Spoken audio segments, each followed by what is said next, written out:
नमस्कार, news point लेकर हाजिर हूं मैं राजीव। दोस्तों, मोदी के लिए यानी नरेंद्र मोदी के लिए एक बार फिर देश के भीतर बड़ी चुनौती खड़ी हो गई है और हो सकता है कि मोदी को एक बार फिर कहना पड़े कि मेरी तपस्या में ही कमी रह गई थी। जी हां, यह डायलॉग आपने सुना होगा। खैर, आपको याद होगा कि किसान आंदोलन के वक्त मोदी को यही कहना पड़ा था। अब यही बात शायद मुसलमानों के आंदोलन के बाद भी नरेंद्र मोदी को कहनी पड़े, क्योंकि आज वक्फ संशोधन विधेयक 2024 के खिलाफ दिल्ली के जंतर मंतर पर all India Muslim personal law board ने विरोध प्रदर्शन किया, जिसमें जमीयत उलेमाए हिंद के अध्यक्ष मौलाना महमूद मदनी, AIMIM के अध्यक्ष असदुद्दीन ओवैसी, TMC सांसद अबू ताहिर, इंडियन यूनियन मुस्लिम लीग के सांसद ET वसीर, CPI के महासचिव सैयद अजीज पाशा और CPI-ML के सांसद राजा राम सिंह भी पहुंचे हैं और पहुंचे थे कह सकते हैं। और शिवसेना, अकाली दल, कांग्रेस, समाजवादी पार्टी, RJD सभी का साथ इस प्रदर्शन को मिला और इसमें मुस्लिमों ने चेतावनी दी कि अगर उनकी बात नहीं सुनी गई तो फिर किसान आंदोलन की तरह इस आंदोलन को भी चलाया जाएगा। अब देखना होगा कि मोदी इस चुनौती का किस तरह से सामना करते हैं। उधर बढ़ती महंगाई के सवाल पर भी मोदी को राहत नहीं मिली है। आज मल्लिकार्जुन खड़गे ने एक ट्वीट कर सवाल उठाया है, बहुत वाजिब सवाल मल्लिकार्जुन खड़गे ने। और बढ़ती महंगाई, हम आएंगे वक्फ बिल पे भी और उस आंदोलन पे भी, उसके अलावा भी बहुत कुछ, लेकिन मल्लिकार्जुन खड़गे ने जो सवाल उठाया है ट्वीट के जरिए, जरा उसको स्क्रीन पे ले आइए, उसके जरिए समझते हैं कि क्या कुछ कहा है उन्होंने। कह रहे हैं मल्लिकार्जुन खड़गे कि कच्चे तेल की कीमत रही है लगातार लुढ़क, पेट्रोल डीजल की कीमतों में कीमतों को न घटा, मोदी सरकार जनता को लूट रही बेधड़क। लंबे लंबे एक तरफा पॉडकास्ट कर मोदी जी जनता को केवल मन की बात सुनाते हैं, तेल के खेल में उलझाकर महंगाई के आंसू रुलाते हैं। मई 2014 से अब तक 34% गिरा कच्चा तेल, 10 साल में 36 लाख करोड़ रुपए का टैक्स वसूली खेल। कब होगी पेट्रोल डीजल के दामों में कटौती, कब तक बटोरती रहेगी भाजपा जनता से फिरौती। जी हां, कब तक बटोरती रहेगी भाजपा जनता से फिरौती, ये बात यहां पूछ रहे हैं मल्लिकार्जुन खड़गे, और खासकर महंगाई के नाम पर। वहीं बिहार में कानून व्यवस्था पर NDA घिर चुकी है। आज फिर पुलिस वालों पर हमले की खबर आई है। उधर हत्या लूटपाट भी नहीं थम रही है बिहार में, और जिस पर तेजस्वी यादव ने बयान दिया है। तेजस्वी यादव ने क्या कुछ कहा बिहार की घटना को लेकर, जरा उसको भी सुन लीजिए, तेजस्वी यादव की जुबानी सुनिए। ये आप लोग सब लोग जाने कि नीतीश कुमार जी किस हिसाब से पूरी तरीके से फेल हो चुके हैं सरकार चलाने में, अपराधियों को कंट्रोल करने में, लॉ एंड ऑर्डर को मेंटेन करने में। नीतीश कुमार जी 20 साल से बिहार के मुख्यमंत्री हैं और हमने NCRB का आंकड़ा निकाला, 20 सालों का NCRB का आंकड़ा निकाला, और नीतीश जी के मुख्यमंत्री रहते हुए 20 सालों में 60,000 मर्डर हुए हैं। 60,000 हत्याएं जो है नीतीश कुमार जी के मुख्यमंत्री और गृह मंत्री रहते हुए हुए हैं। 25,000 रेप हुए हैं, बलात्कार हुआ है, गैंगरेप हुआ है। यानी आप समझ सकते हैं 25,000 केसेस जो है नीतीश कुमार जी के रहते हुए, बिहार के मुख्यमंत्री और गृह मंत्री रहते हुए 60,000 हत्याएं हुई हैं, 25,000 बलात्कार जैसे मामले हुए हैं।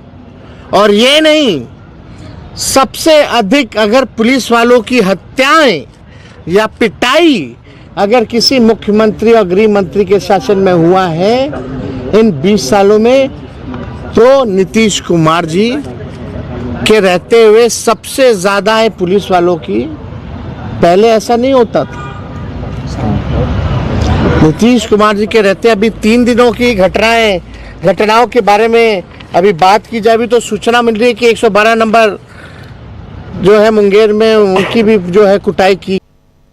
तो साफ साफ यहां घेरते हुए नीतीश कुमार को तेजस्वी यादव बिहार में लॉ एंड ऑर्डर कह लें या कानून व्यवस्था कहें, उसकी लचर जो हालत है उसको बयां कर रहे थे। यहां पर साफ साफ आप सुन रहे थे तेजस्वी यादव। बिहार की स्थिति और वहां के हालात पर हम हमेशा चर्चा कर रहे हैं, आगे भी चर्चा करेंगे, क्योंकि चुनाव इस बार बिहार में है और इसलिए भी बिहार ज्यादा फोकस में होगा।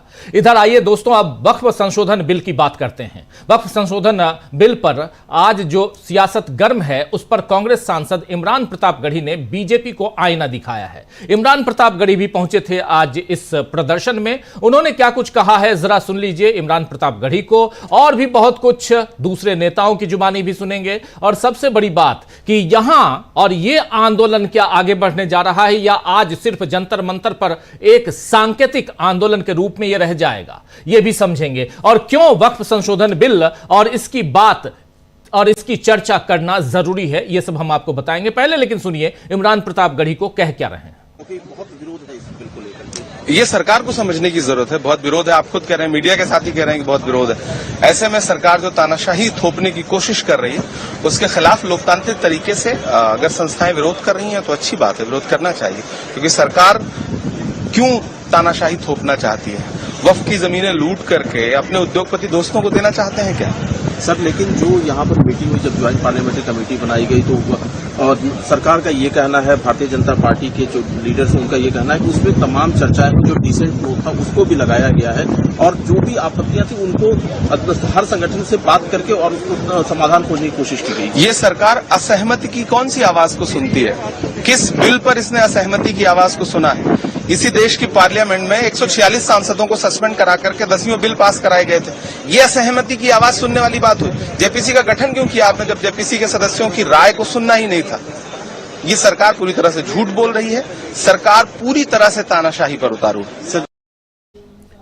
तो वक्फ संशोधन बिल पर अपनी बात रखते हुए यहां कांग्रेस सांसद इमरान प्रतापगढ़ी इस विरोध पर वक्फ जेपीसी के अध्यक्ष और बीजेपी सांसद जगदंबिका पाल ने all India Muslim personal law board यानी AIMPLB से सवाल करते हुए कहा है, पूछा है कि किस बात के लिए विरोध हो रहा है। हमने 428 पेज की रिपोर्ट पेश की है, इसमें कोई ऐसी गुंजाइश नहीं है।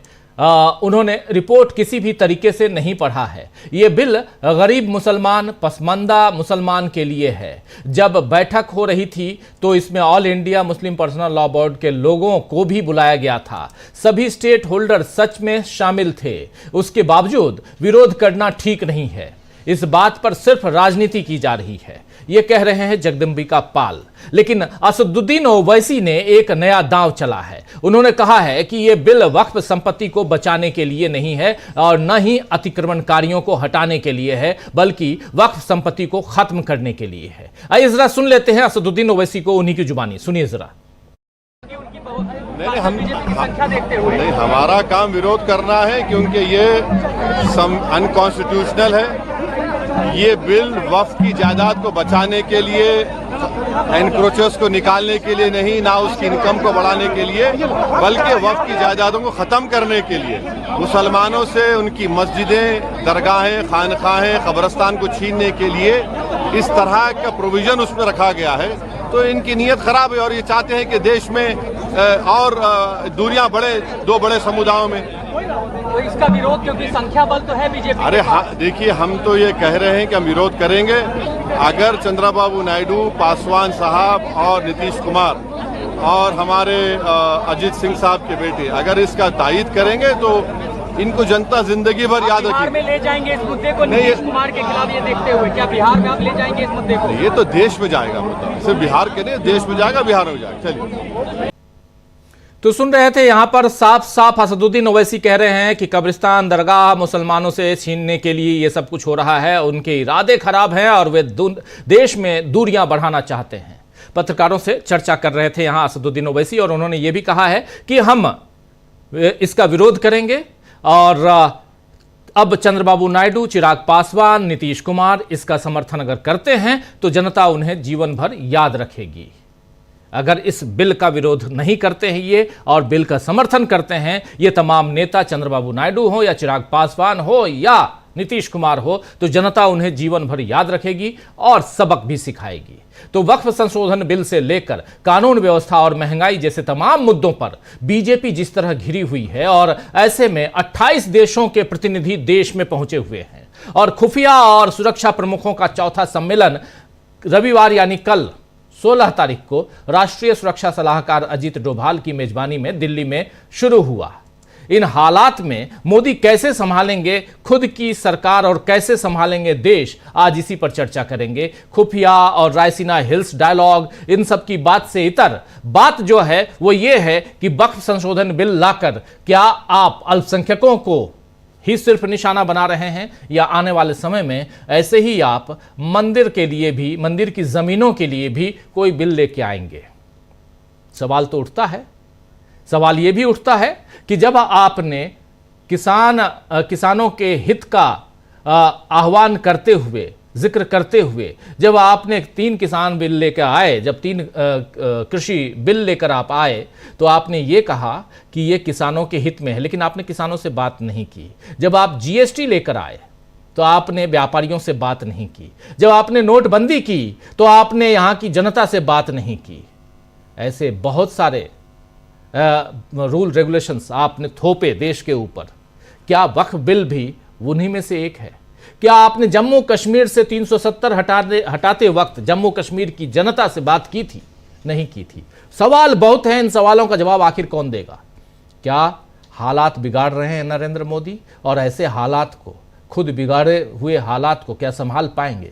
क्या देश संभाल पाएंगे नरेंद्र मोदी? 11 साल से जो स्थिति है उस स्थिति को और भी, उन हालात को और आगे बढ़ाने की कोशिश कर रहे हैं नरेंद्र मोदी। चलिए इन तमाम सवालों का जवाब ढूंढने की कोशिश करते हैं। हमारे साथ कुछ वरिष्ठ साथी जुड़े हुए हैं, उन सबसे पहले परिचय करवाता हूं। देखिए इस वक्त 4-5 वरिष्ठ साथी हमारे साथ जुड़े हुए हैं। अमलेंदु उपाध्याय जी हैं, प्रशांत टंडन जी हैं, शकील अख्तर जी हैं, डॉक्टर प्रकाश हिंदुस्तानी जी हैं और सुनील शुक्ला जी हैं। आप सबका स्वागत है, इस्तकबाल है। स्वागत इस्तकबाल आप तमाम दोस्त साथी शुभचिंतक आप सबका, जो अब तक जुड़ चुके हैं उनका भी, जो जुड़ने वाले हैं उनका भी। सीधे शकील जी आपके पास ही आना चाहता हूं। शकील जी, कैसे देखा जाए, आप पार्लियामेंट में थे, दोनों सदनों को कवर कर रहे हैं। पार्लियामेंट से कुछ मीटर की दूरी पर जंतर मंतर है, वहां वक्फ संशोधन बिल को लेकर जबरदस्त विरोध प्रदर्शन हुआ।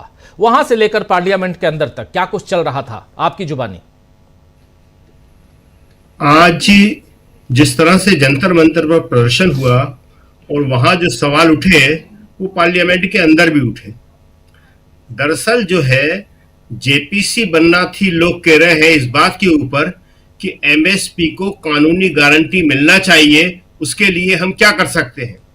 जेपीसी बनना थी, चाहिए थी इस बात के लिए कि अग्निवीर जो हम बना रहे हैं क्या वो हमारे युवकों का भविष्य खराब कर रहा है। लेकिन जेपीसी आप उस पर बना रहे हैं जिसकी कहीं कोई जरूरत नहीं थी, कोई मांग नहीं थी। देखिए एक बात समझने की बहुत जरूरत है। आज बहुत सारे जो वक्फ बिल के समर्थन में लोग हैं, राइटिस्ट लोग, बीजेपी से समर्थित लोग, वो कह रहे हैं कि साहब इतनी संपत्ति है। ये संपत्ति किसकी है? ये संपत्ति जो है, जो भी वक्फ बिल की वक्फ के पास संपत्ति है, वो सारी मुसलमानों की संपत्ति है। वो किसी सरकार ने नहीं दी है, किसी और ने नहीं दी है, और मुसलमान ने अपने धर्मार्थ कार्य के लिए, रिलीजियस कार्य के लिए वो संपत्ति जो है वो वक्फ को दी है। तो वो संपत्ति का जो मैनेजमेंट है वो करने का अधिकार उनको ही है केवल।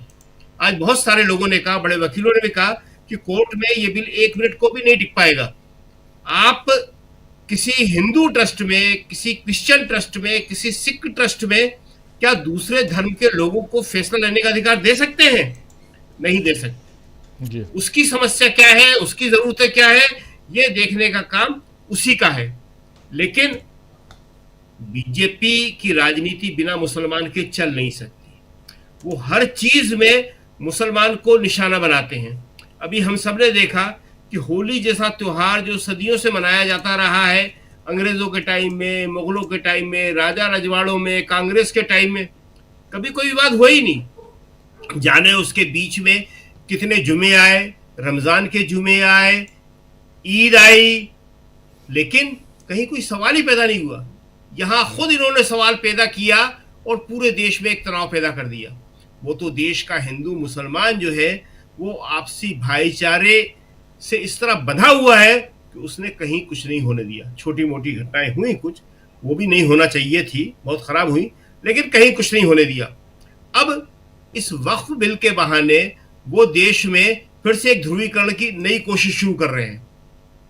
और ये बात बिल्कुल सही है जो ओवैसी साहब ने बोली कि नीतीश कुमार, चंद्रबाबू नायडू, चिराग पासवान, जयंत चौधरी, इनके लिए ये सबसे बड़ा इम्तिहान है। उन्हें एक फैसला लेना पड़ेगा। अगर वो इस वक्फ बिल का जो लाया गया है उसका विरोध करेंगे तो लोग उनको याद रखेंगे कि वो न्याय के साथ में है, वो इंसाफ के साथ में।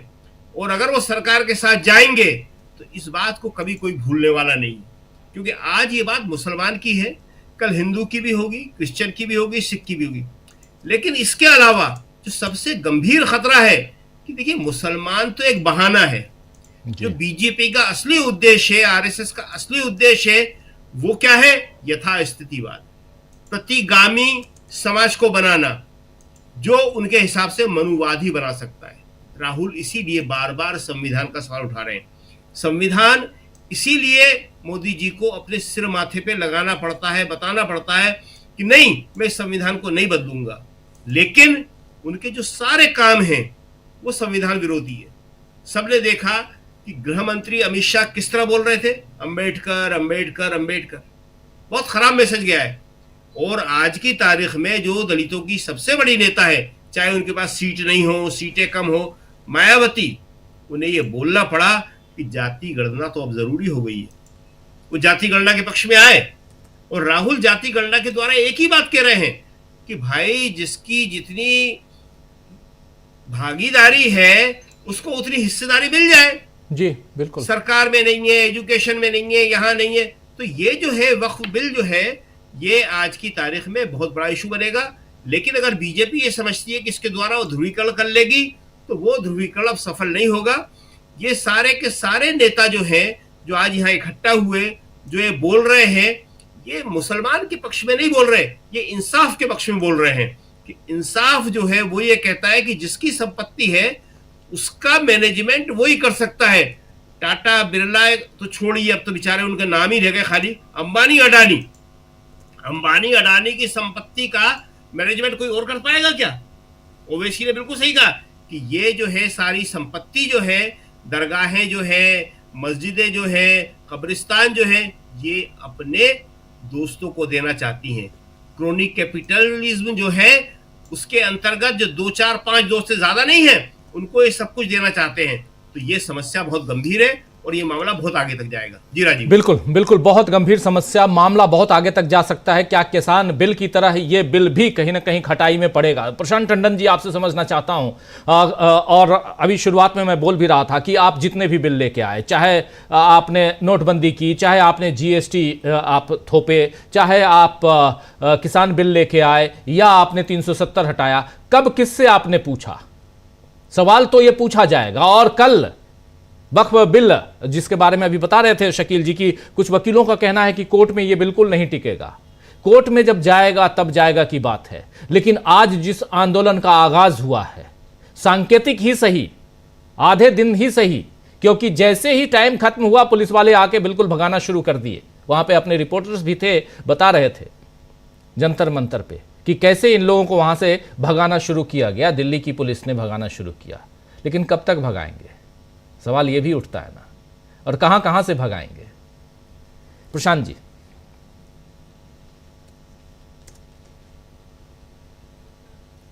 अनम्यूट कीजिए प्लीज। अनम्यूट हूं। जी जी, आवाज आ रही? हाँ आ रही। जिन संगठनों ने ये कॉल दिया था वक्फ बिल के खिलाफ, उन संगठनों का पूरे देश में नेटवर्क है। वो पूरे देश के संगठनों के अम्ब्रेला ऑर्गेनाइजेशंस हैं यहाँ पे, जिन्होंने जंतर मंतर पर कॉल दिया था। उन संगठनों के लोग हर जिले, हर कस्बे में, आंध्र प्रदेश में भी है, बिहार में भी है, पूरे देश में है। तो सवाल ये कि उनको यहाँ से आप पुलिस के जरिए भगाकर इस इशू को गायब नहीं कर सकते। ये बहुत ही सेंसिटिव इशू है और लगभग 9.5 लाख एकड़ की जमीन का मामला है। 9.5 लाख एकड़ जमीन, जो कि बहुत सारे शहरों में बड़ी प्राइम लोकेशन पे जमीन है। शकील जी बता चुके हैं कि कितना इम्पोर्टेंट है वो जगहें और वो सारे इश्यूज उसके साथ। वक्फ की जमीन का कोई ट्रांसफर नहीं हो सकता। ये जमीनें दान में दी गई जमीनें हैं और ये उस जमाने की जमीनें हैं जब तमाम नवाब या बड़े बड़े लैंडलॉर्ड हुआ करते थे मुस्लिम, जिन्होंने ज़मीनें अपनी दान दी हैं। वो ज़मीनें मदरसे बनाने के लिए, कब्रिस्तान बनाने के लिए, यतीम खाने बनाने के लिए, यानी अनाथालय बनाने के लिए, तमाम और ऐसे सोशल इश्यूज़ के लिए यूज़ होती हैं और रिलीजियस यूज़ के लिए यूज़ होती है। उनका कोई ट्रांसफ़र नहीं हो सकता, उनका कन्वर्जन नहीं हो सकता, वो किसी को बेची नहीं जा सकती। बल्कि जिसने अगर वक्फ में एक बार दान दे दी जमीन तो उसको वापस भी नहीं ले सकता, वो वन वे वॉल्व है। लेकिन ये 9.5 लाख करोड़ 9 लाख एकड़ की जो जमीन पूरे देश में है, इस पे निगाह है बीजेपी के समर्थकों की, बीजेपी के लोगों की जी, बिल्डर्स की।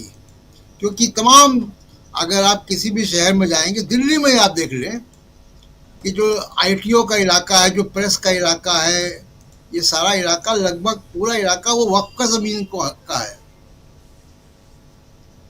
तो बहुत बड़ी संख्या में ये जमीनें हैं। मुकेश अंबानी का मकान भी उसी में बना है, मुंबई में। तमाम और शहरों में बड़ी बड़ी जमीनें लोगों के पास है। तो पहली बात कि वो ट्रांसफर नहीं हो सकती। दूसरी बात कि उसके मैनेजमेंट में आप नॉन मुस्लिम को क्यों लाएंगे? इसी बात में सुप्रीम कोर्ट में मामला अटकेगा कि उसके मैनेजमेंट में राम मंदिर का ट्रस्ट बना तो क्या उसमें नॉन हिंदू, गैर हिंदू है कोई? अभी गया के मंदिर पे, बोध गया के मंदिर पे हंगामा मचा हुआ है, धरने चल रहे हैं, प्रदर्शन चल रहे हैं बिल्कुल, बौद्धों और हिंदुओं के बीच में। तो या वैष्णो देवी श्राइन बोर्ड है, उसमें क्या दूसरे मजहब के लोग हैं? क्या एसजीपीसी में दूसरे मजहब के लोग हैं? नहीं है। कोई भी मजहब क्यों अलाउ करेगा? तो जब आप बराबरी का अधिकार पे बात आएगी तो ये कोर्ट में बचेगा नहीं, कोर्ट में इसके ऊपर सवाल खड़े हो जाएंगे। लेकिन ये सरकार करना क्यों चाहती है? इसीलिए करना चाहती है कि इनको जमीनें चाहिए। अब इसका पॉलिटिकल रिपरकशन क्या होगा?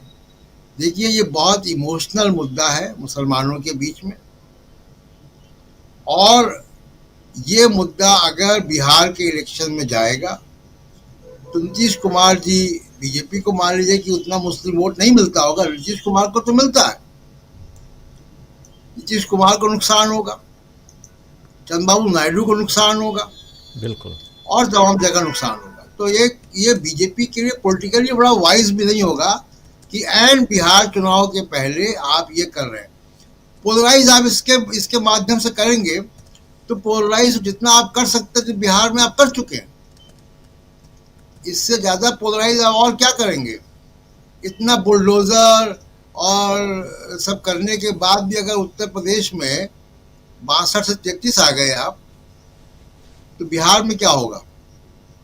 इससे कौन सा फर्क पड़ने जा रहा है? जी, दूसरे की जो मल्टीपल चुनौतियां जो हैं, कई फ्रंट पे जो चुनौतियां हैं, दक्षिण भारत से चुनौती बहुत हम लोग चर्चा कर चुके विस्तार से इस पर। लेकिन फिर से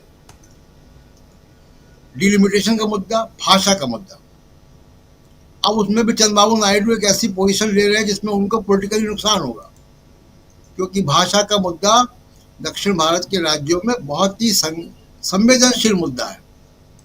आपको याद होगा कि सिर्फ नंदिनी के दही शब्द में सरकार चली गई इनकी जी, कर्नाटक में, क्योंकि इन्होंने नंदिनी के उसमें कर्ड में दही शब्द को फोर्स किया।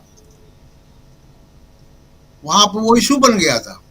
बिल्कुल, और वो नंदिनी का इशू इतना बड़ा इशू बना नंदिनी का कि बीजेपी को नुकसान हुआ पॉलिटिकली वहां पे कर्नाटक में। तो भाषा का इशू, डिलिमिटेशन का इशू बहुत संवेदनशील इशू है दक्षिण भारत में, चंद्रबाबू नायडू आज नहीं समझ रहे हैं तो कल इनको समझना होगा। पवन कल्याण समझ गए हैं तो वो थोड़ा बीच की बात कर रहे हैं। तीसरा मुद्दा जो है वो टैरिफ का है, और ट्रंप के टैरिफ का स्टील और एल्युमिनियम के टैरिफ का असर दिखने लगा है। उनके एक्सपोर्टर्स ऑलरेडी कह रहे हैं सरकार से कि कुछ कीजिए। उनका माल अभी जो ऑर्डर्स है वो पेंडिंग है, वो आगे बढ़ नहीं रहा है, और उसका सीधा असर भारत में पड़ने जा रहा है, शुरू हो चुका है। एक्सपोर्टर्स हाहाकार मचा रहे हैं जी। और चौथा एक बड़ा इशू और बन रहा है, वो है कि तेलंगाना ने 42% ओबीसी रिजर्वेशन को उनके कैबिनेट ने मंजूरी दे दी, विधानसभा में गया। उन्होंने कास्ट सर्वे करवाया था, कास्ट सर्वे में 50% से ऊपर ओबीसी है, उसमें 10% मुस्लिम ओबीसी भी हैं। उनका रिजर्वेशन बढ़ाकर 42% का कैबिनेट ने अप्रूव कर दिया। अब ये जो बिहार में भी ऑलरेडी कास्ट सर्वे हो चुका है, राहुल गांधी ऑलरेडी 50% की लिमिट को हटाने की बात कर रहे हैं, तेलंगाना में वो लिमिट हट गई। 42% अगर सिर्फ ओबीसी का रिजर्वेशन होगा पंचायती राज में और नौकरियों में, और एक और जो उसमें जो बहुत इंपॉर्टेंट बात जोड़ी गई है वो सरकारी ठेके देने में भी रिजर्वेशन जोड़ा गया है उनके बिल में। तो ये पूरे देश में आप देखिएगा कि ये एक नई राजनीति की शुरुआत होगी। जो राहुल गांधी अब तक भाषणों में कहते रहे थे, अब वो इम्प्लीमेंट होना शुरू हो गया है। जी जी, हमारे बहुत सारे साथी बोल रहे हैं ग्रोक पे चर्चा कीजिए। करेंगे, आएंगे, ग्रोक पे भी आएंगे बिल्कुल जी प्रशांत जी की आवाज़ थोड़ा बढ़ाइए। जी प्रशांत, ग्रोक पे हम लोगों ने परसों चर्चा की थी, थोड़ी सी चर्चा की थी हम लोगों ने। ग्रोक पे बहुत दिलचस्प बातें हैं सोशल मीडिया में।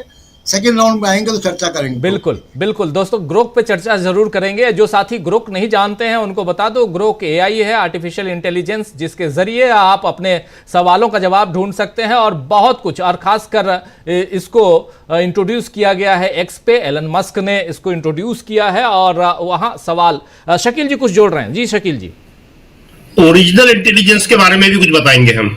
ठीक, ओरिजिनल इंटेलिजेंस के बारे में भी बात करेंगे हम। थोड़ा सेकंड राउंड में आएंगे तो ये सब भी बात करेंगे, बहुत इंपॉर्टेंट चर्चा करेंगे हम। साथ हमारे 5 साथी हैं। डॉक्टर प्रकाश हिंदुस्तानी जी मंद मुस्कुरा रहे हैं, और ऐसे ही मंद मुस्कुरा रहे हैं हमारे साथी सुनील शुक्ला जी। और ऊपर बैठे, ऊपर वाले खिड़की से जो दिख रहे हैं हमारे साथी अमलिंदु उपाध्याय जी, वो भी थोड़ा मुस्कुराते हुए दिखाई दे रहे हैं। जरा आना चाहता हूं डॉक्टर प्रकाश हिंदुस्तानी जी आपके पास, वक्फ बिल ये कितना आने वाले समय में परेशानी साबित कर सकता है नरेंद्र मोदी को, इनकी सरकार को?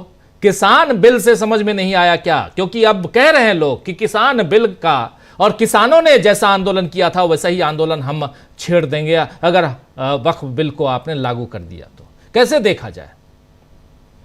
राजीव जी, हिंदुस्तान में 2014 में पहली बार एक ऐसी सरकार बनी जो सरकार अपने पिछले अनुभवों से कोई सबक नहीं सीखती, अपनी गलतियों से वो कोई सबक नहीं सीखती। ये उसका पहला सूत्र है कि हमें कुछ सीखना ही नहीं है, हम जो कहेंगे, हम जो सोचेंगे वही सत्य है, और सच के अलावा कुछ नहीं है। ये धारणा लेकर अगर कोई सरकार चलती है तो वो कितनी जनोन्मुखी होगी कहा नहीं जा सकता।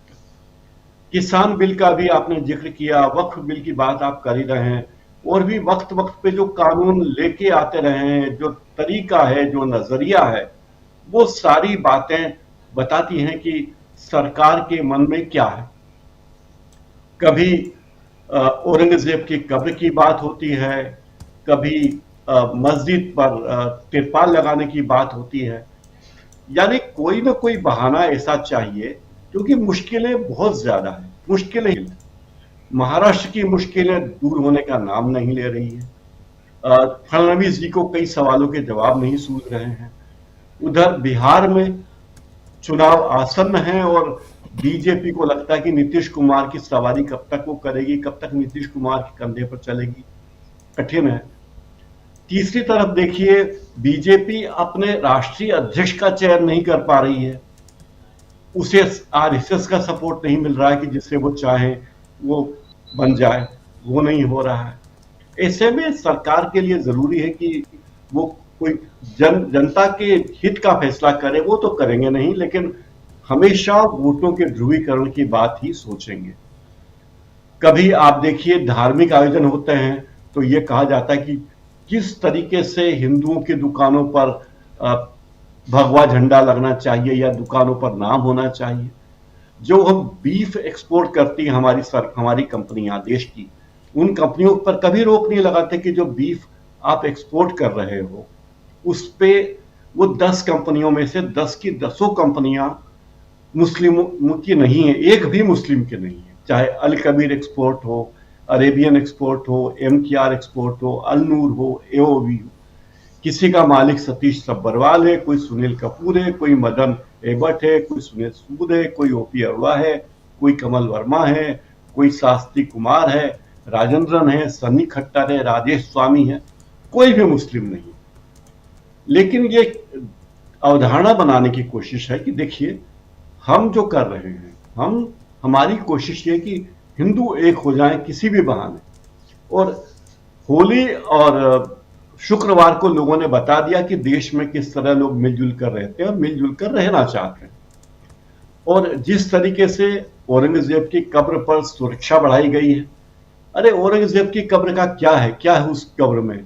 चाहे बीजेपी का मुख्यमंत्री महाराष्ट्र में है, बीजेपी का प्रधानमंत्री देश में है, CBI के जो सर्वे सर्वा हैं वो बीजेपी के इशारे पर बने, अमित शाह के कहने पर बने, ED के अमित शाह के कहने पर बने, उनकी पसंद से बने हैं। तो ऐसे में क्या है, चाहे तब हटा दीजिए, एक बुलडोजर ले जाइए और हटा दीजिए, लेकिन वो करेंगे नहीं, करने की हिम्मत भी नहीं और करना भी नहीं चाहिए। लेकिन बातें ऐसी करनी है हमें कि वोटों का ध्रुवीकरण होता जाए। और जिन मुद्दों पर, आश्चर्य की बात यह है कि हमारे प्रधानमंत्री के पास 3 घंटे 17 मिनट एक पॉडकास्टर से बात करने के लिए 3 घंटे 17 मिनट। प्रधानमंत्री जी का एक मिनट बहुत कीमती है, लेकिन भारत का प्रधानमंत्री 3.25 घंटे एक पॉडकास्टर से बात करता है। इसका मतलब इस देश में करने के लिए कुछ भी नहीं है सिवाय पॉडकास्टर से बात करने के लिए। और इस देश के मीडिया से बात करने के लिए प्रधानमंत्री के पास समय नहीं है। और वहां अमेरिकन पॉडकास्टर से बात करते हैं तो क्या कहते हैं, ट्रंप की केवल उन्होंने आरती नहीं उतारी, ये नहीं कहा कि ट्रंप हमारे भगवान हैं, ट्रंप इस दुनिया के भगवान हैं, ये शब्द नहीं कहे। बाकी हद होती है जो बातें उन्होंने कही और जितना समय दिया। मुझे आश्चर्य कि देश के मुद्दों पर बात करने के लिए, विपक्ष के नेताओं से बात करने के लिए, तमाम संसदीय समितियों में बात करने के लिए और संसद में बैठने के लिए प्रधानमंत्री जी के पास समय नहीं है, लेकिन पॉडकास्टर से बात करने के लिए समय है। तो ये बताता है कि इस सरकार की और हमारे प्रधानमंत्री की प्राथमिकताएं क्या है, उनकी प्राथमिकताएं क्या है। और अब वो फिर जा रहे हैं, इस महीने के अंत में नागपुर जाएंगे तो संघ मुख्यालय भी जाएंगे, ये भी चर्चा। तो सारे वे काम करने के लिए हमारे प्रधानमंत्री जी के पास समय है जो इस देश के आम लोगों से जुड़ी समस्याओं को हल करने के नहीं है, वो काम नहीं है। आम लोगों की जनता से उनका कोई वास्ता है, ये भी कई बार शक है कि हमारे देश के प्रधानमंत्री को हमारे देश के मीडिया से बात करने के लिए ज्यादा साल और तमाम बातें वे करते हैं। और भाई 5 मिनट बात कर ली, 10 मिनट बात कर लिया, भारत के प्रधानमंत्री हैं, 15 मिनट बात कर लेते एक पॉडकास्टर से, लेकिन 3 घंटे 17 मिनट एक पॉडकास्टर को देते हैं। आप देखिए, जब हमारे सैनिकों पर, सुरक्षा बलों पर हमला हुआ था और जिससे बहुत हाइप दी गई थी मीडिया द्वारा, तब प्रधानमंत्री जी क्या कर रहे थे? उनसे जंगल में थे, उनको चीते छोड़ने के लिए समय है। वन तारा में 7 घंटे दे देते हमारे प्रधानमंत्री। तो प्रधानमंत्री का समय तो देश का समय है, संसद का समय है, संसद के मुद्दों पर चर्चा करने के लिए है, देश के मुद्दों पर चर्चा करने के लिए है। पर्यावरण की रक्षा पर भी वे बोले, काम करें, लेकिन इस तरह अगर प्रधानमंत्री समय देते हैं यहां वहां, तो लगता है कि वे बहुत गंभीर काम नहीं कर रहे हैं और गंभीर मुद्दों पर चर्चा करने के बजाय वे लोगों का ध्यान भटका रहे हैं।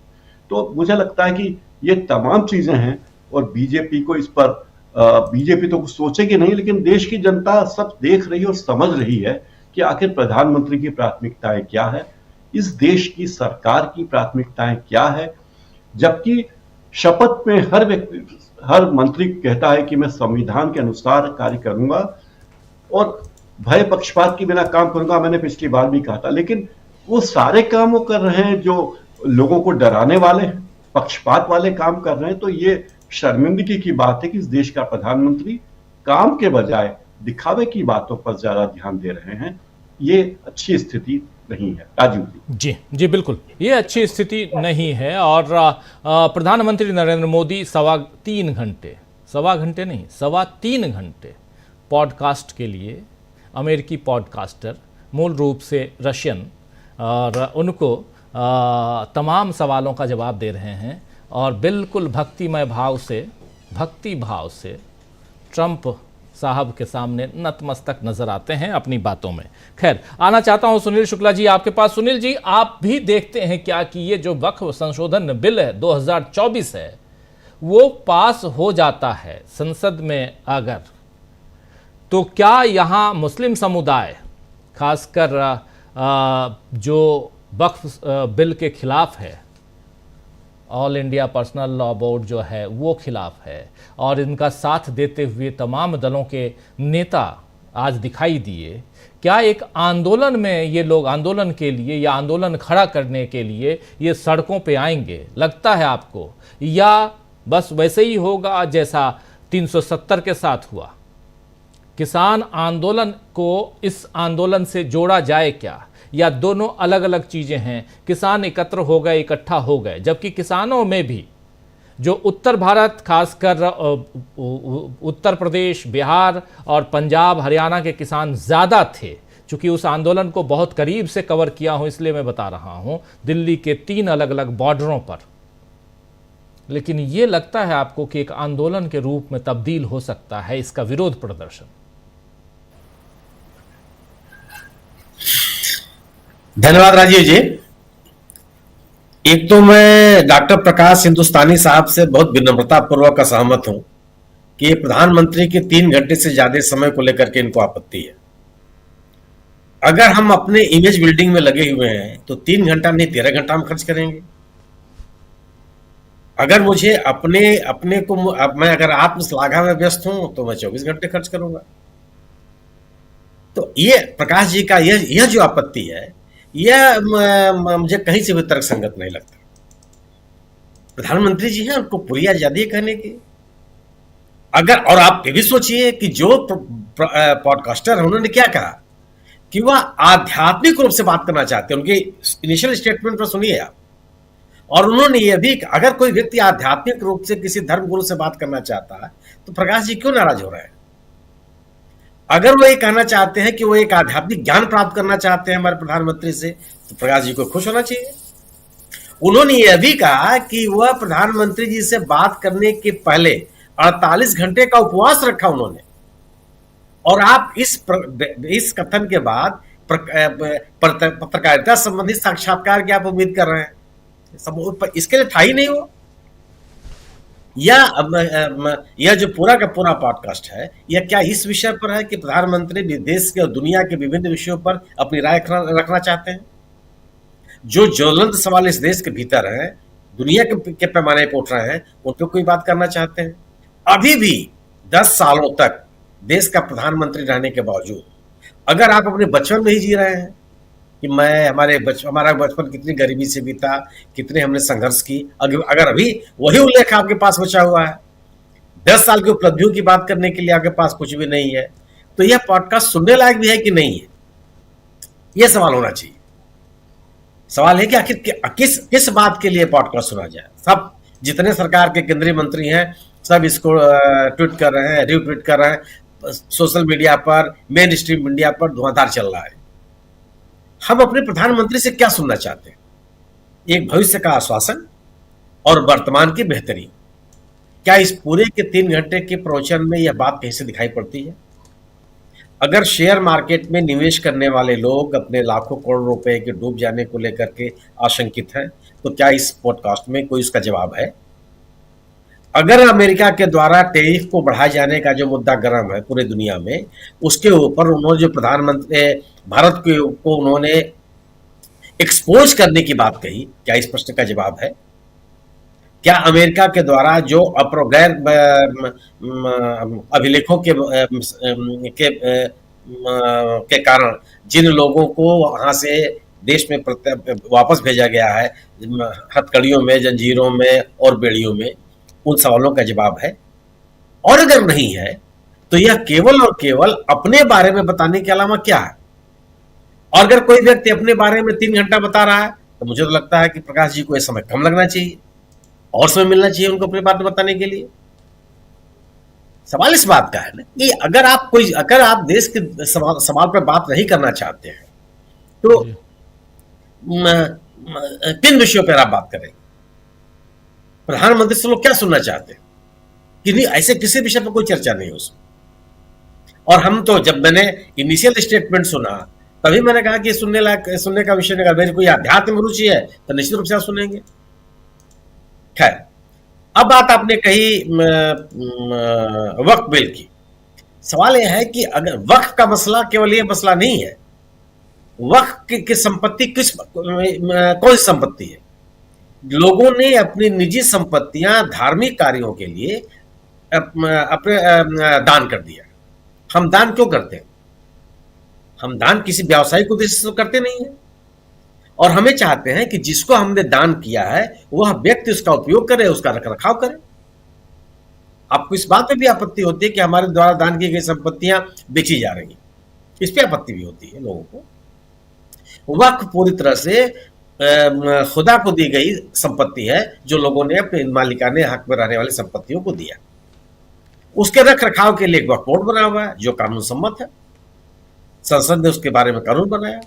अगर वक्फ बोर्ड कोई गलत काम कर रहा है, उसकी शिकायतें मिल रही हैं, तो उन शिकायतों को दूर किया जाना चाहिए, न कि पूरी की पूरी संस्था को आप समाप्त करने के प्रयास करने लगे। यह कोई तर्कसंगत तो है नहीं। वक्फ का मसला वही है जो लोगों की भावनाओं से जुड़ा हुआ यह विषय है, और यह विषय न केवल अल्पसंख्यकों में, माने मुसलमानों में, समाज के सभी वर्गों में एक तरह की सुरक्षा का भाव पैदा करेगा। श्रीमणि गुरुद्वारा प्रबंधक समिति को यह बात नहीं पता होगा कि पता नहीं कल हमारे बारे में क्या निर्णय ले लें। चर्चों के रखरखाव के लिए जो सोसाइटीज हैं उनके मन में भाव पैदा नहीं होगा कि कल चर्च की संपत्तियों को लेकर के सरकार कौन सा नियम बना दे। लोग मन में बात पैदा होगी। लोगों ने सार्वजनिक उपयोग के लिए जो संपत्तियां छोड़ रखी है और जिनका रख रखाव विभिन्न संस्थाओं के द्वारा किया जाता है, उनके मन में सुरक्षा का भाव नहीं पैदा होगा कि सरकार अगर किसी तरह से संपत्ति लेना ही चाहती है और इसके बिना अगर वक्फ बोर्ड को समाप्त कर सकती है तो किसी बोर्ड को समाप्त कर सकती है, किसी भी संस्था को समाप्त कर सकती है। और अगर आप संपत्तियों को लेते हैं और उसका मुआवजा भी नहीं देते, सार्वजनिक उपयोग के बारे में कोई आप घोषणा भी नहीं करते, अब तक जो आपका इतिहास है वो है कि सार्वजनिक संपत्तियों को उद्योगपतियों के हाथ में सौंप देना। हवाई अड्डे बनाते हैं आप सार्वजनिक संपत्ति से, किसानों से आप उसका जमीन ग्रहण करते हैं, और व्यावसायिक उपयोग के लिए आप उद्योगपतियों को दे देते हैं, और वो उद्योगपति फिर उन्हीं सामान्य नागरिकों से 1.5 गुना 4 गुना 10 गुना पैसा वसूल करता है, तभी आप कुछ नहीं बोलते। जिन उद्योगपतियों को आपने भूमि अर्जित करके उद्योग लगाने के लिए जमीन दी, वह निर्धारित समय सीमा के भीतर उस जमीन का उपयोग भी नहीं करते, ऐसी जमीन पड़ी रहती है, और किसान अपनी संपत्ति से वंचित हो जाता है, अपनी जमीन से वंचित हो जाता है। तो यह वक्फ का मसला केवल यह मसला नहीं है कि आप अल्पसंख्यकों को, खासतौर से मुसलमानों को आप टारगेट कर रहे हैं और उनकी पूरी संस्था को ध्वस्त कर देना चाहते हैं। यह मसला समाज के उन सभी वर्गों के अंदर बेचैनी पैदा करता है और सुरक्षा का भाव पैदा करता है जो अपनी संपत्तियों और अपने संसाधनों का रखरखाव अपने असर से करना चाहते हैं और जो कानूनन उनको अधिकार प्राप्त भी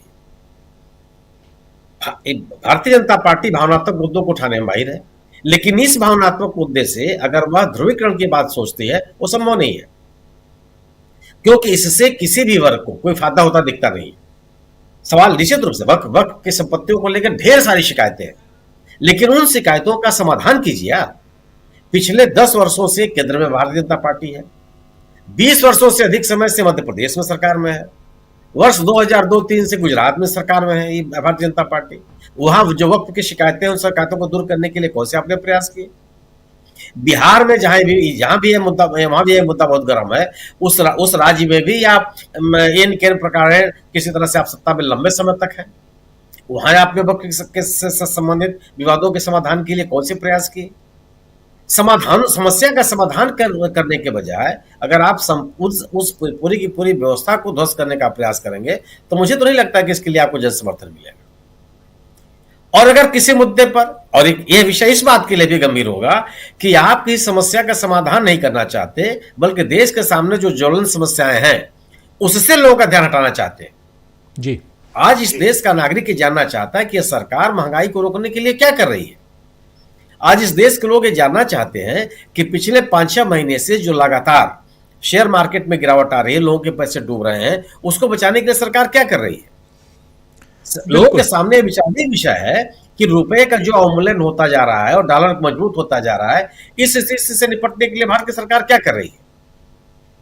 इन प्रमुख विषयों पर बात करने के बजाय अगर आप वक्फ जैसे मुद्दे को लेंगे जिसका समाधान प्रशासनिक स्तर पर किया जा सकता है, अगर आप इसका मतलब आप गंभीर विषयों को या जो जनता से जुड़े हुए सरोकार हैं उस पर कोई नहीं बात करना चाहते, तो यह विषय इस बात पे भी क्लियर संकेत करता है कि आप लोगों की समस्याओं का समाधान करने के बजाय नॉन इशू को इशू बनाना चाहते हैं और लोगों का ध्यान हटाना चाहते हैं। वक्फ का मुद्दा केवल मुद्दा नहीं है। मेरा मानना है कि सभी वर्गों में जो अपनी संपत्तियों के रखरखाव खुद करना चाहते हैं उनके मन में भय पैदा करेगा और सामान्य नागरिक के मन में भाव पैदा करेगा कि सरकार किसी समस्या का समाधान करने के अलावा लोगों का ध्यान हटाना चाहती है जी। इसलिए समाज के सभी वर्गों में इसको लेकर के हलचल है और आज सरकार किसी विषय बात नहीं करना चाहती। जो अभी तेजस्वी यादव का आपने बयान सुनाया, भारतीय जनता पार्टी में सत्ता में है, सरकार में साझेदार है, कानून व्यवस्था के लिए तमाम तरह के दावे करती है, या तो तेजस्वी यादव के बयान को आप खारिज कीजिए या जो उन्होंने सवाल उठाए हैं उसका जवाब दीजिए। और अगर आप सवालों का जवाब नहीं देते हैं तो सवाल तो पैदा हो गए कि आखिर सत्ता में रह करके जिन विषयों को लेकर के आप जंगल राज की बात का आरोप लगाते रहे आरजेडी के ऊपर, आपका राज कौन सा है। अगर इतने बड़े पैमाने पर अपराध वहां हो रहा है, इतने बड़े पैमाने पर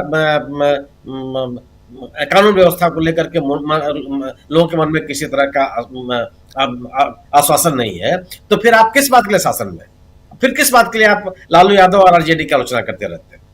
अब तो उन्हीं आरोपों से आप भी गिरे हुए हैं। ये तमाम सवाल ऐसे हैं जिसको लेकर के भारतीय जनता पार्टी के सामने समस्या है, इसीलिए वो ऐसे विषयों की चर्चा करती है। वो 3 घंटे का पॉडकास्ट करेंगे प्रधानमंत्री जी, कुछ और चर्चा छेड़ देंगे। जो मूल सवाल है, मणिपुर की बात आप क्यों नहीं करना चाहते, कौन करेगा उस पर। अगर आप और जो आप बात भी करेंगे, जिन विषयों पर आप बात भी करेंगे वो भी तथ्यों के कितने नजदीक है। इसी पॉडकास्ट में चीन के बारे में जो बात कही है प्रधानमंत्री जी ने, क्या आप उसे सहमत हो सकते हैं? यह देश सहमत हो सकता है? सवाल अगर कोई बात भी करें, आप तथ्यपरक बात करें, लोगों को लगे कि हाँ आप किसी तरह का आश्वासन देना चाहते हैं, आपकी बात को लोग गंभीरता से लेंगे। प्रधानमंत्री से इस तरह की बातों की उम्मीद नहीं करते। तो चाहे प्रधानमंत्री का विभिन्न विषयों पर दिया गया बयान हो, चाहे ये वक्त का इशू हो, मेरा अपना ये मानना है कि लोगों के अंदर कोई इसी तरह का सुरक्षा का भाव नहीं पैदा होता, बल्कि तमाम वर्गों में बेचैनी होती है कि यह सरकार अपने कतिपय उद्योगपतियों के लिए किसी सीमा तक जा सकती है, उनको लाभ पहुंचाने के लिए। जी बिल्कुल। अमलेंदु जी, क्या आपको लगता है कि वक्फ का विरोध तेज होगा? निश्चित तौर पर राजीव, ये जीवन मरण का प्रश्न है। जी हाँ, बिल्कुल, वक्फ बिल पे विरोध तेज होगा क्योंकि ये जीवन मरण का प्रश्न है और ये कोई साधारण मसला नहीं है कि एक मस्जिद गिरा दी आपने या एक आपने कब्र खोद दी, ये इसका मसला नहीं है। ये बड़े पैमाने पर जमीनों पर कब्जा करने का मामला है और ये राजीव जी सिर्फ वक्फ की जमीनों तक नहीं रुकेगा। इसके बाद नंबर पे आएंगे क्रिश्चियंस, आएंगे इसके बाद नंबर पे सिखों की संस्थाएं आएंगी इसके बाद नंबर पे, और सबसे आखिर में फिर मंदिर आएंगे हिंदुओं के, उन पर भी कब्जा किया जाएगा इसी तरीके से। तो ये लंबा प्रोजेक्ट है और उस लंबे प्रोजेक्ट के तहत ये सब किया जा रहा है। तो इस पे आंदोलन तो राजीव जी बढ़ेगा और बीजेपी अगर सोचती है कि इस पे वो ध्रुवीकरण करने की कोशिश करेगी, उसमें कामयाब हो जाएगी, तो ये अब संभव नहीं है, क्योंकि अब तमाम तरीके की बातें होने लगेंगी और इसके मीन मेक सब निकाले जाएंगे और एक बड़ा आंदोलन ये मुझे लगता है कि ये खड़ा होगा। अब लेकिन बीजेपी चाहती क्या है राजीव जी, बीजेपी भी चाहती है कि आंदोलन खड़ा हो ये और उसके आधार पर वो सांप्रदायिक ध्रुवीकरण करे। ये बीजेपी की मंशा है, लेकिन वो उसमें कामयाब हो पाएगी इसमें अभी कुछ संदेह है, क्योंकि जिस तरीके से उन्होंने होली पे प्रोजेक्ट पे काम किया राजीव जी, तो वो इसी आंदोलन के एक तरह से कहा जाए कि कितना ये बढ़ सकता है और कितना इसके प्रभाव हो सकते हैं, इस पे उन्होंने होली पे टेस्ट करने की काम किया था कि होली पे पहले टेस्ट करके देख लिया जाए। लेकिन वो टेस्ट में फेल जब हुए हैं तो अब देखना ये कि आगे ये इसको कितना आगे बढ़ाते हैं। आज जिस तरीके से बीजेपी के लोगों ने, खासतौर से जगदम्बिका पाल ने जो बातें कही हैं, उससे राजीव जी ये बात सब साफ समझ में आती है कि ये बहुत शातिराना ढंग से जो है इस पे आगे बढ़ रहे हैं, लेकिन इसका विरोध भी उसी तरीके से आगे बढ़ेगा, ये साफ तौर पर समझ में आ रहा है। और जो हालात बिगड़ रहे हैं ये हालात और बिगड़ेंगे और इसके दुष्परिणाम मोदी जी भी भुगतेंगे, देश तो भुगतेगा ही भुगतेगा। राजीव जी, अगर एक नूपुर शर्मा का एक बयान जो है वो इस पूरी मोदी सरकार को घुटनों पर ला सकता है और आपको जो है कहना पड़ता है कि ये फ्रिंज एलिमेंट है, तो आप इतना बड़ा कदम उठाने जा रहे हैं, तो फिर इसके बाद आप कैसे जो है कतर के अमीर के गले पड़ेंगे। जी बिल्कुल, सारी दुनिया में ये मसला जाएगा, ये एक मस्जिद का मसला नहीं है सिर्फ, आप तो तमाम मस्जिदों और कब्रिस्तानों और वक्फ की जमीनों पर सब पे कब्जा करना चाहते हैं, तो ये पूरी दुनिया में ये मामला उठेगा।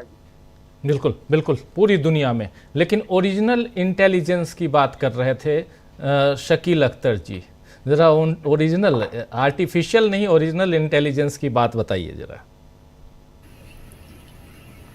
राजीव जी, आज ये जो है शायद कल से ग्रोक छाया हुआ है और बहुत अच्छे जवाब दे रहा है, बहुत सटीक जवाब दे रहा है, लेकिन जो सब गूगल पे अवेलेबल है या दूसरे सर्च इंजनों पे अवेलेबल है वही उसकी सीमाएं हैं। बीजेपी, आरएसएस सब घबराए हुए हैं क्योंकि सबसे ज़्यादा झूठ उन्होंने बोला, अफवाहें उन्होंने फैलाई, तथ्यों को तोड़ मरोड़ के पेश किया और ग्रोक जो है वो सारी असलियत खोल रहा है। लेकिन आपने ओरिजिनल इंटेलिजेंस की बात की, तो आज जितना ग्रोक लोकप्रिय हो रहा है उतना ही हम कह सकते हैं कि हमने तो उससे ज्यादा देखा कि आपका अखबार होता था देशबंधु। देशबंधु में हरिशंकर परसाई हर हफ्ते पाठकों के सवाल के जवाब देते थे और एक से एक सवाल आते थे और वो उनके उतने ही पैने चुटीले लेकिन सच्चे जवाब देते थे, जो लोगों के विचारों को जागरूक करते थे, उन्हें आगे बढ़ाते थे। और वो पूरी किताब है, एक पूछो परसाई से उसका पूरा एक संकलन है, बहुत मोटी किताब है, 400 पेज की किताब है वो, राजकमल प्रकाशन की। हम चाहेंगे कि वो उसका शायद आपके पास किताब के मुखपृष्ठ का फोटो भी है, अगर आप दिखा सकें उसका, कि जो फोटो है जिसमें परसाई की किताब का, ये देखिए, पूछो परसाई से, हरिशंकर परसाई, ये किताब का मुखपृष्ठ है। ये देशबंधु का कॉलम है जिसको राजकमल ने इसका संकलन प्रकाशित किया था। देशबंधु के कॉलम का संकलन राजकमल ने प्रकाशित किया है। ये वो 450 प्रश्नों की किताब है। बरसों तक ये देशबंधु में उनके जवाब छपते रहे और जवाब होते कैसे थे, वो सवाल कैसे होते थे। उनसे पूछा गया कि मनुष्य में जातिवाद और भेदभाव कैसे हुआ, और वो बताते थे कि जातिवाद और भेदभाव कैसे पनपा, सबसे ज्यादा कहाँ है, इसको किसने आगे बढ़ाया, ये ज्यादा आबादी मुसलमानों की बढ़ रही है, ये आज जो हो रहा है सारा मुसलमानों पे टारगेट कर रहे हैं बीजेपी आरएसएस, उस टाइम भी करते थे ये। परसाई जी कहते हैं कि ये आरएसएस का विश्व हिंदू परिषद का प्रचार है, इसमें बताओ अगर मुसलमानों की आबादी बढ़ती तो बढ़ चुकी होती अभी तक। उनसे पूछा कि साहब आप तो इतने अच्छे अच्छे जवाब देते हैं, क्या आप अकल के जहाज हैं? उन्होंने कहा नहीं, मैं अकल का जहाज नहीं हूँ, मैं तो बहुत मामूली इंसान हूँ, सीखता रहता हूँ, बताता रहता हूँ। तो परसाई जैसे महान महान लेखकों में है, हिंदी के जो आधुनिक काल के जो बड़े लेखक हुए हैं उनमें 2 या 3 लेखकों में जिन्होंने लोगों को जागरूक करने का काम किया, प्रगतिशील चेतना जगाई, उनमें परसाई जी का नाम सबसे ऊपर जाता है। और यहाँ हम कहना चाहेंगे, उसी चैनल पे हम हैं, अच्छा तो नहीं लगता मगर मजबूरी है, बताना पड़ रहा है कि वो काम देशबंधु ने किया। देशबंधु देश का सबसे लोकप्रिय अखबार, और उस लोकप्रिय अखबार का सबसे लोकप्रिय कॉलम ये था पूछो परसाई से। जिनको नहीं मालूम होगा, हमारे पाठक है, उन्होंने ही पूछा था ग्रोक पे, तो ग्रोक को वो सुने, पढ़े, देखें, लेकिन हम ग्रोक पे तो अभी बहुत सारे लोग और बताएंगे, लेकिन हम परसाई जी बताना चाहेंगे और देशबंधु भी बताना चाहेंगे कि जिन हमारे दर्शकों को नहीं मालूम हो कि उस वक्त मायाराम जी सुरजन ने ये अखबार शुरू किया था। वो अपने वक्त के बड़े लेखक और पत्रकार थे और उस अखबार की सबसे खास बात थी कि आज जो आप डीबी लाइव पे देखते हैं कि आपकी आवाज़ सुनी जाती है। अभी राजीव जी ने कहा कि हमारे दर्शक इस पे बात करना चाहते हैं और राजीव जी ने इस पे बात करा दी। इसी तरह उस समय जनता की समस्या क्या है, आम जनता की प्रॉब्लम्स क्या है, वो अखबार उस पर भी लिखता था और आज राजीव जी उसको देख रहे हैं, संभाल रहे हैं और आज भी वो वही काम कर रहा है। तो देखिए, आज निराश होने की जब भी बात होती है तो हम यही याद करते हैं कि निराश होने की कोई ज़रूरत नहीं है। जो लड़ने वाले हैं, जनता की बात कहने वाले हैं, वो आज भी मौजूद हैं और आज भी उसी दम के साथ जनता की आवाज़ उठाई जा रही है। तो ये हमारे जो भी दर्शक चाहेंगे उस किताब को राजकमल से मंगा सकते हैं और वो आजकल तो उस पर अमेज़ॉन पे मिल जाती है। अमेज़ॉन पे भी आज हमारे पास कई फ़ोन आए। दरअसल हमने सुबह इसके बारे में एक ट्वीट किया था तो बड़े फ़ोन आए, तो हमने लोगों को बताया कि अमेज़ॉन पे भी उपलब्ध है ये और राजकमल प्रकाशन पे भी उपलब्ध है ये। और अब ये कैसे हो सकता है, क्या हो सकता है, कॉपीराइट वगैरह के बहुत सारे चक्कर होते हैं, वो एक बड़ा एक अलग तरह की समस्या होती है। नहीं तो राजीव जी भी इसको छाप के और सामने ला सकते थे, मगर कॉपीराइट का मसला एक बड़ा गंभीर किस्म का मसला है, उसको टेकल करना वो एक अलग किस्म का मामला है। लेकिन इस ओरिजिनल इंटेलिजेंस की हम बात कर रहे थे, वो हिंदुस्तान की जनता में है ओरिजिनल इंटेलिजेंस, और वो ओरिजिनल इंटेलिजेंस जो है देश के प्रगतिशील लेखकों में, पत्रकारों में है, जो कभी भी जनता की आवाज़ को झुकने और दबने नहीं देते और जनता को लगातार जागरूक करते रहते हैं। जो नेहरू ने कहा था कि एक साइंटिफिक समझ लोगों के अंदर पैदा होना चाहिए, सरकार का काम ये है, समाज का काम ये है, और उनका पहला भाषण था ये 14 अगस्त और 15 अगस्त 1947 की मध्य रात्रि। साइंटिफिक टेम्पर, वैज्ञानिक मिजाज, ये उनका पहला भाषण, भारत की आज़ादी का पहला भाषण वैज्ञानिक टेम्पर का था, और उसको इस बीजेपी और आरएसएस ने अंधविश्वास से पूरी तरह जगह दिया है। अभी जिस पॉडकास्ट की बात हो रही है, अभी हमारे साथी ने बताया, उसमें वही बात हुई, एक मैं हूँ और एक देवी शक्ति है। जी। पहले कि वो बात अपनी उसको पलट गए थे कि मैं नॉन बायोलॉजिकल हूँ, मैं बायोलॉजिकल नहीं हूँ, आप सब लोग जैसे जन्म लेते हैं, मैंने नहीं लिया, वो फिर उस पर आ गए हैं कि एक देवी शक्ति है और जो मुझे संचालित करती है। तो इसके खिलाफ, इससे देश आगे नहीं बढ़ेगा। आप ये कहने से आप बड़े आदमी नहीं बन जाएंगे कि एक ट्रंप है जो करता है और एक मैं मोदी हूँ जो वो करता हूँ, इससे कुछ होने वाला नहीं है। ट्रंप आपकी कृषि पे कब्जा करने वाला है, स्पेक्ट्रम पे उसने कब्जा कर लिया है। ये सारे इशू बहुत ही गंभीर हैं। अभी कुछ लोग हमसे पूछ रहे हैं लगातार कि अगर परसाई जी होते तो क्या जवाब देते। हम बताने में पूरी तरह असमर्थ हैं। परसाई जी का बहुत विशेष स्नेह हमारे ऊपर होता था। आज अभी हम ट्वीट करते हैं तो हमें याद आ रहा था, परसाई जी हमें पोस्ट कार्ड लिखा करते थे और उन पोस्ट कार्ड में वो सारी बातें हमें लिखा करते थे कि क्या करना है और तुम अपने टाइम का किस तरह से दुरुपयोग कर रहे हो और लिखने में क्या नहीं लिखते हो और क्या लिखते हो, वगैरह वगैरह। जी राजीव जी। जी बिल्कुल बिल्कुल। ये जो पूछो परसाई से एक लंबा कॉलम हर सप्ताह पूछिए परसाई से के नाम से छपता था देशबंधु में, उसी का संकलन है जिसे राजकमल प्रकाशन ने छापा है। आज नहीं, वर्षों पहले छापा। और आज चूंकि चर्चा ग्रोक की हो रही है तो इसलिए ग्रोक की चर्चा में पूछो परसाई इसलिए आ रहे हैं क्योंकि ग्रोक जो बातें लेके आ रहा है वो जो सर्च इंजन में है, जैसा बता चुके हैं शकील जी, वो सर्च इंजन से निकाल के मैंने भी लिखा हुई राजीव रंजन श्रीवास्तव, तो मेरे बारे में भी एक बड़ा सा आलेख उन्होंने ग्रोक ने दे दिया, आप लोग भी चेक कर सकते हैं। तो एक बड़ा सा आलेख मेरे खुद के बारे में कि मैं प्रोमिनेंट जर्नलिस्ट हूं, डीबी लाइव है, ये है वो है, सारी चीजें देशबंधु सब कुछ उठा के ले आया। तो ये ग्रोक कर रहा है। लेकिन परसाई जी क्या करते थे? परसाई जी आज की चीजों को, एक चूंकि वो इंसान हैं, इंसान थे, तो वो उस हिसाब से लिखते थे और बहुत सटीक लिखते थे।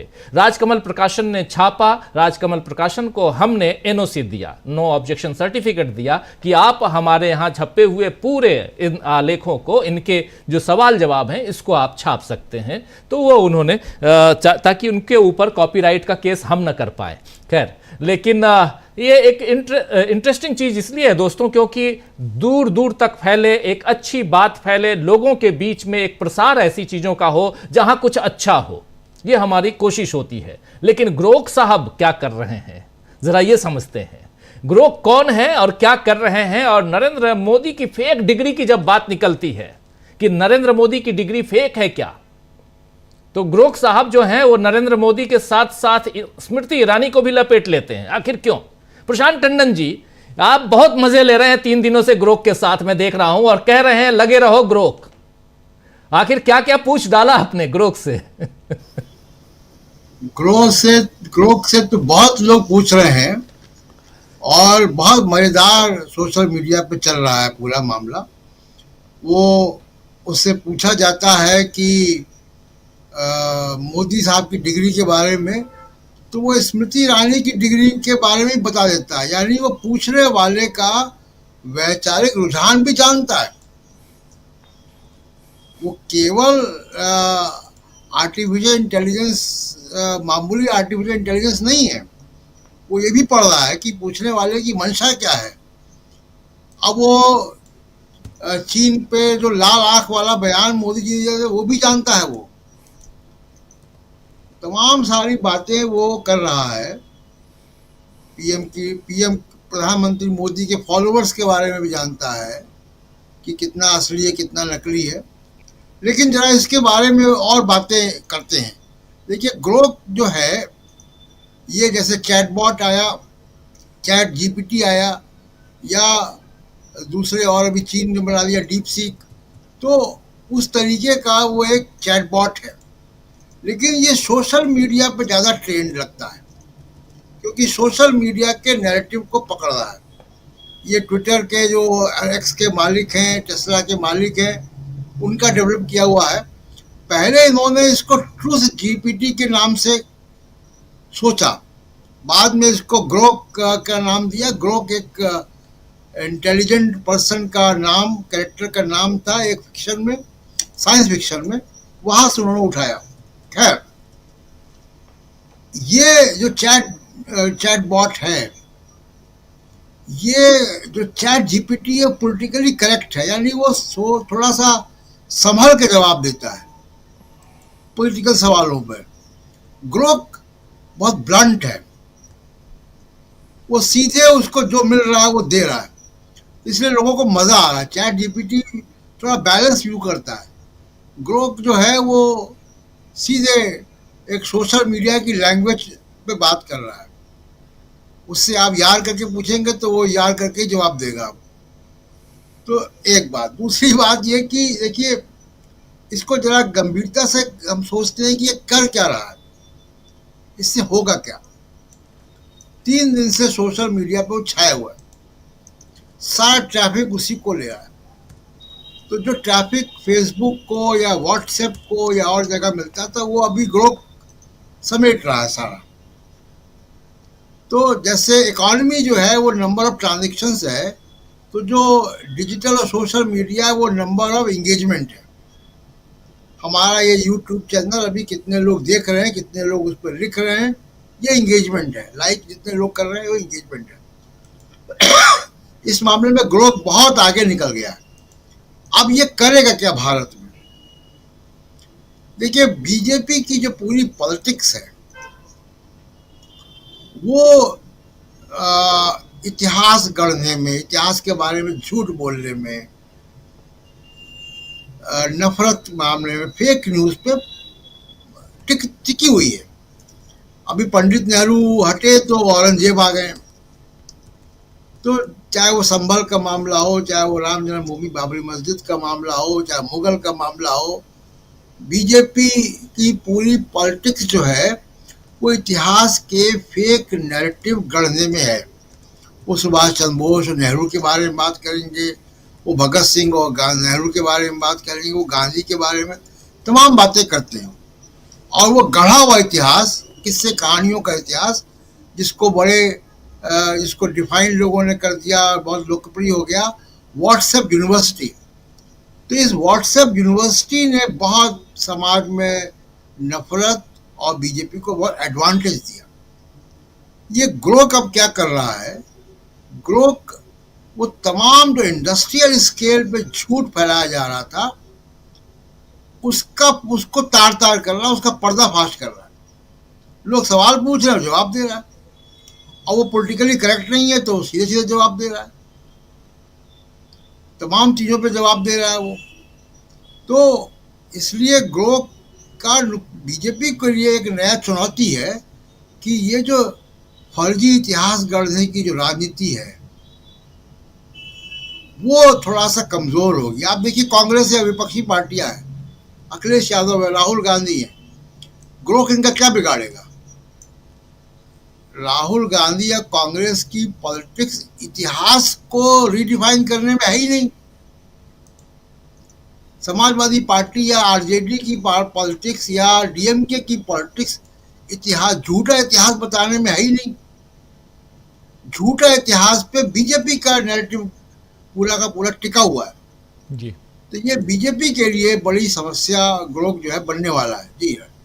जी बिल्कुल, बीजेपी के लिए एक बड़ी समस्या ग्रोक बन सकता है। ग्रोक की बात यहाँ इसलिए क्योंकि बहुत सारे साथी कह रहे थे कि ग्रोक पे चर्चा कीजिए, ग्रोक क्या है और क्या कर रहा है। इसका जिक्र हम लोगों ने दो अलग अलग, एक आर्टिफिशियल इंटेलिजेंस ग्रोक और दूसरा ओरिजिनल इंटेलिजेंस जो है रियल इंटेलिजेंस की बात भी कर रहे थे शकील अख्तर जी, और उसमें हरिशंकर परसाई जी को याद कर रहे थे।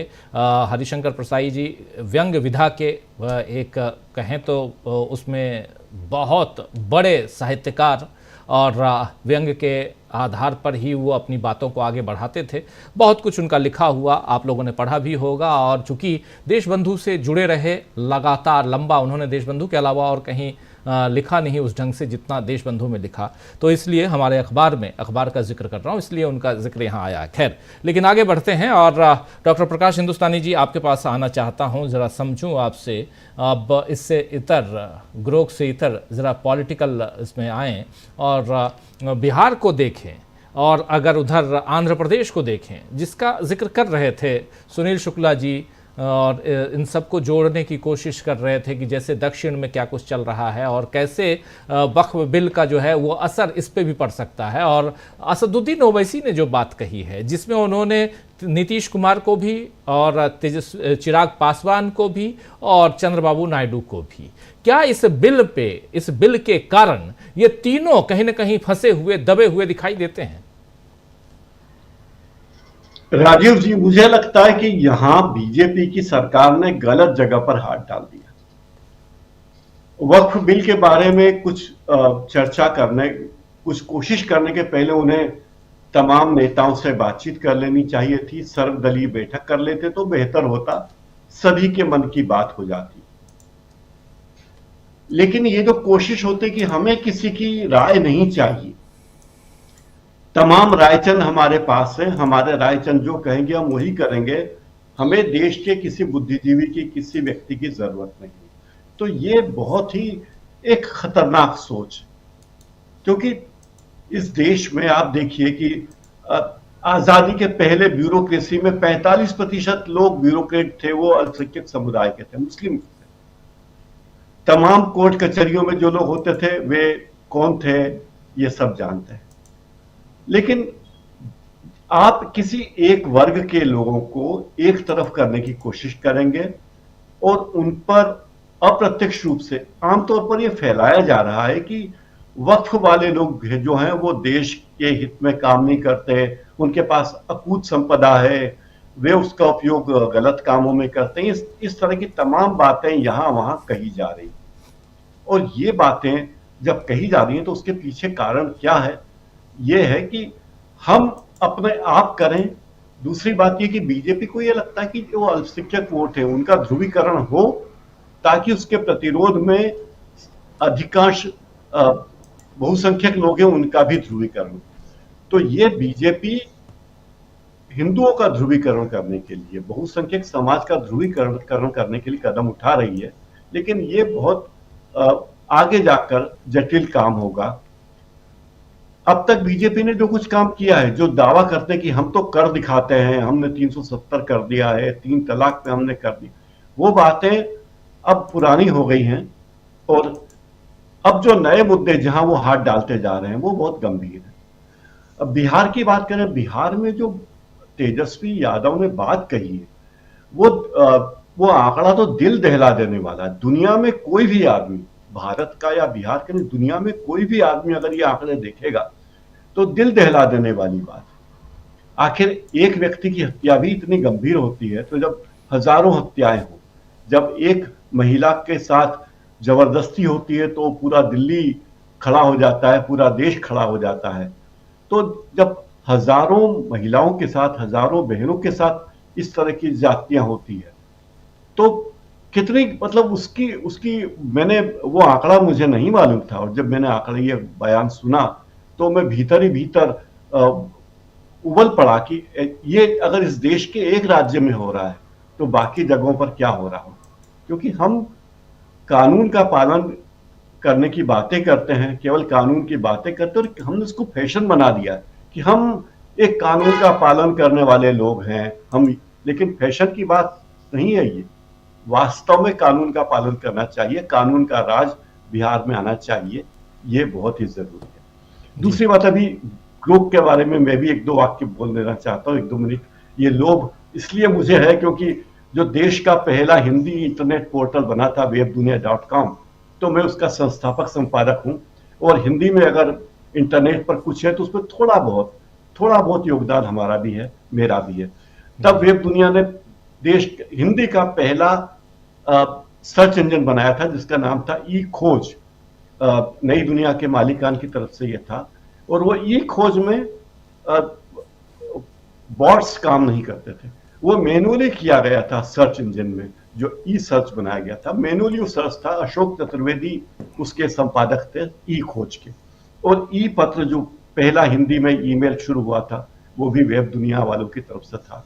तो जब आज से 25 साल पहले या 27 साल पहले हमें कल्पना नहीं थी कि एक दिन चैट जीपीटी आएगा, लेकिन चैट जीपीटी तो बड़ा सियाना है, वो सवालों के जवाब ही नहीं देता, बोलता मैं राजनीतिक सवालों के जवाब नहीं देता आप। लेकिन ये जो ग्रोक आया है, ये टेस्ला वाले जो मालिकान हैं एलन मस्क, ये जितने उजड़ हैं उतना ही इनका एआई भी है। और ये साफ साफ बोलता है कि सबसे बड़ा फेकुचन कौन है, सबसे ज्यादा किसके फर्जी फॉलोअर हैं, किसकी डिग्री फर्जी है। तो ये इससे पूरी राजनीति बदलेगी। और एक बात की मुझे उम्मीद है कि व्हाट्सएप यूनिवर्सिटी का पावर ये कम कर देगा। मुझे लगता है कि हो सकता है ये धीरे धीरे व्हाट्सएप यूनिवर्सिटी की जगह भी इसको रिप्लेस कर दे और लोग इस पर ज्यादा भरोसा करने लगे। जी जी जी बिल्कुल।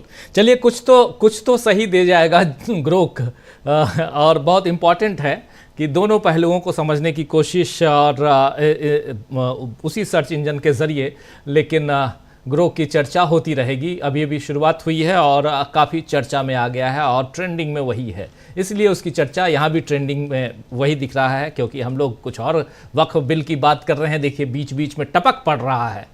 ये बहुत ही बदमाश हो गया है ग्रोक, ये साफ दिखाई दे रहा है। लेकिन सुनील शुक्ला जी, ज़रा आपसे भी जानना चाहूँगा, अगर ग्रोक के बारे में आप बात करना चाहें तो ज़रूर कीजिए, लेकिन उसके अलावा क्या बिहार और आंध्र प्रदेश के लिए वक्फ बिल जो है वो एक बहुत बड़ा परेशानी का सबब बन सकता है? बिल्कुल बनेगा, क्योंकि दोनों सरकारें अल्पसंख्यक समुदाय के इन राज्यों में सरकार में जो राजनीतिक दल हैं, जनता दल यूनाइटेड और तेलुगु देशम, यह अल्पसंख्यक समुदाय के मतों से अपने आप को दूर नहीं कर सकती। और वक्फ बिल के साथ खड़े होने का मतलब आप जो मुसलमान समुदाय है उसके हितों के खिलाफ खड़ा होना है। यह संदेश देने का साहस न तो तेलुगु देशम कर सकता है और न ही जनता दल यूनाइटेड कर सकता है।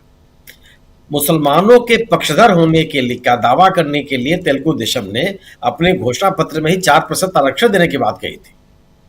एक राजनीतिक दल जो मुसलमानों को 4% आरक्षण देने की बात करता है, वो वक्फ संपत्तियों से रख रखाव की जिम्मेदारी वक्फ बोर्ड से छीनने की जो कोशिश है भारतीय जनता पार्टी की, वो कैसे स्वीकार कर सकता है? वो उनके राजनीतिक हितों के प्रतिकूल है। और आंध्र प्रदेश में अच्छी खासी संख्या है, इसलिए मुझे नहीं लगता कि चंद्रबाबू नायडू इस विषय पर बहुत आगे तक जा सकते हैं। उनको एक स्टैंड लेना पड़ेगा। वही स्थिति बिहार की है। बिहार में कई संसदीय क्षेत्र हैं, विधानसभा क्षेत्र हैं जहां निर्णायक भूमिका है मुसलमानों की, और मुसलमान इनका मतदाता रहा है। एक बड़े संख्या में आरजेडी को छोड़ करके लोगों मुसलमानों ने जनता दल यूनाइटेड को देना शुरू किया और आज भी उनके साथ है। लेकिन अगर आप उनके हितों के साथ नहीं खड़े होंगे तो स्वाभाविक सी बात है कि वो मतदाता को आपको छोड़ के चला जाएगा। और जब से भारतीय जनता पार्टी के साथ जनता दल यूनाइटेड नीतीश कुमार जी गए हैं, उस समय से ही इस समुदाय में एक तरह की आशंका है कि एक राजनीतिक दल जो सीधे सीधे अल्पसंख्यकों को टारगेट कर रहा है, मुसलमानों को टारगेट कर रहा है और उनके आधार पर एक ध्रुवीकरण की कोशिश कर रहा है, उस राजनीतिक दल के साथ खड़े होकर के जनता दल यूनाइटेड और नीतीश कुमार जी अल्पसंख्यकों के मददगार कैसे हो सकते हैं, उनके हित रक्षक कैसे हो सकते हैं? इस आशंका के बीच जो अल्पसंख्यक समुदाय जी रहा है, उसमें अगर वक्फ बिल का समर्थन करने लगेंगे जनता दल यूनाइटेड के लोग या आपत्तियां नहीं व्यक्त करेंगे तो उनका मतदाता उनका साथ छोड़ेगा।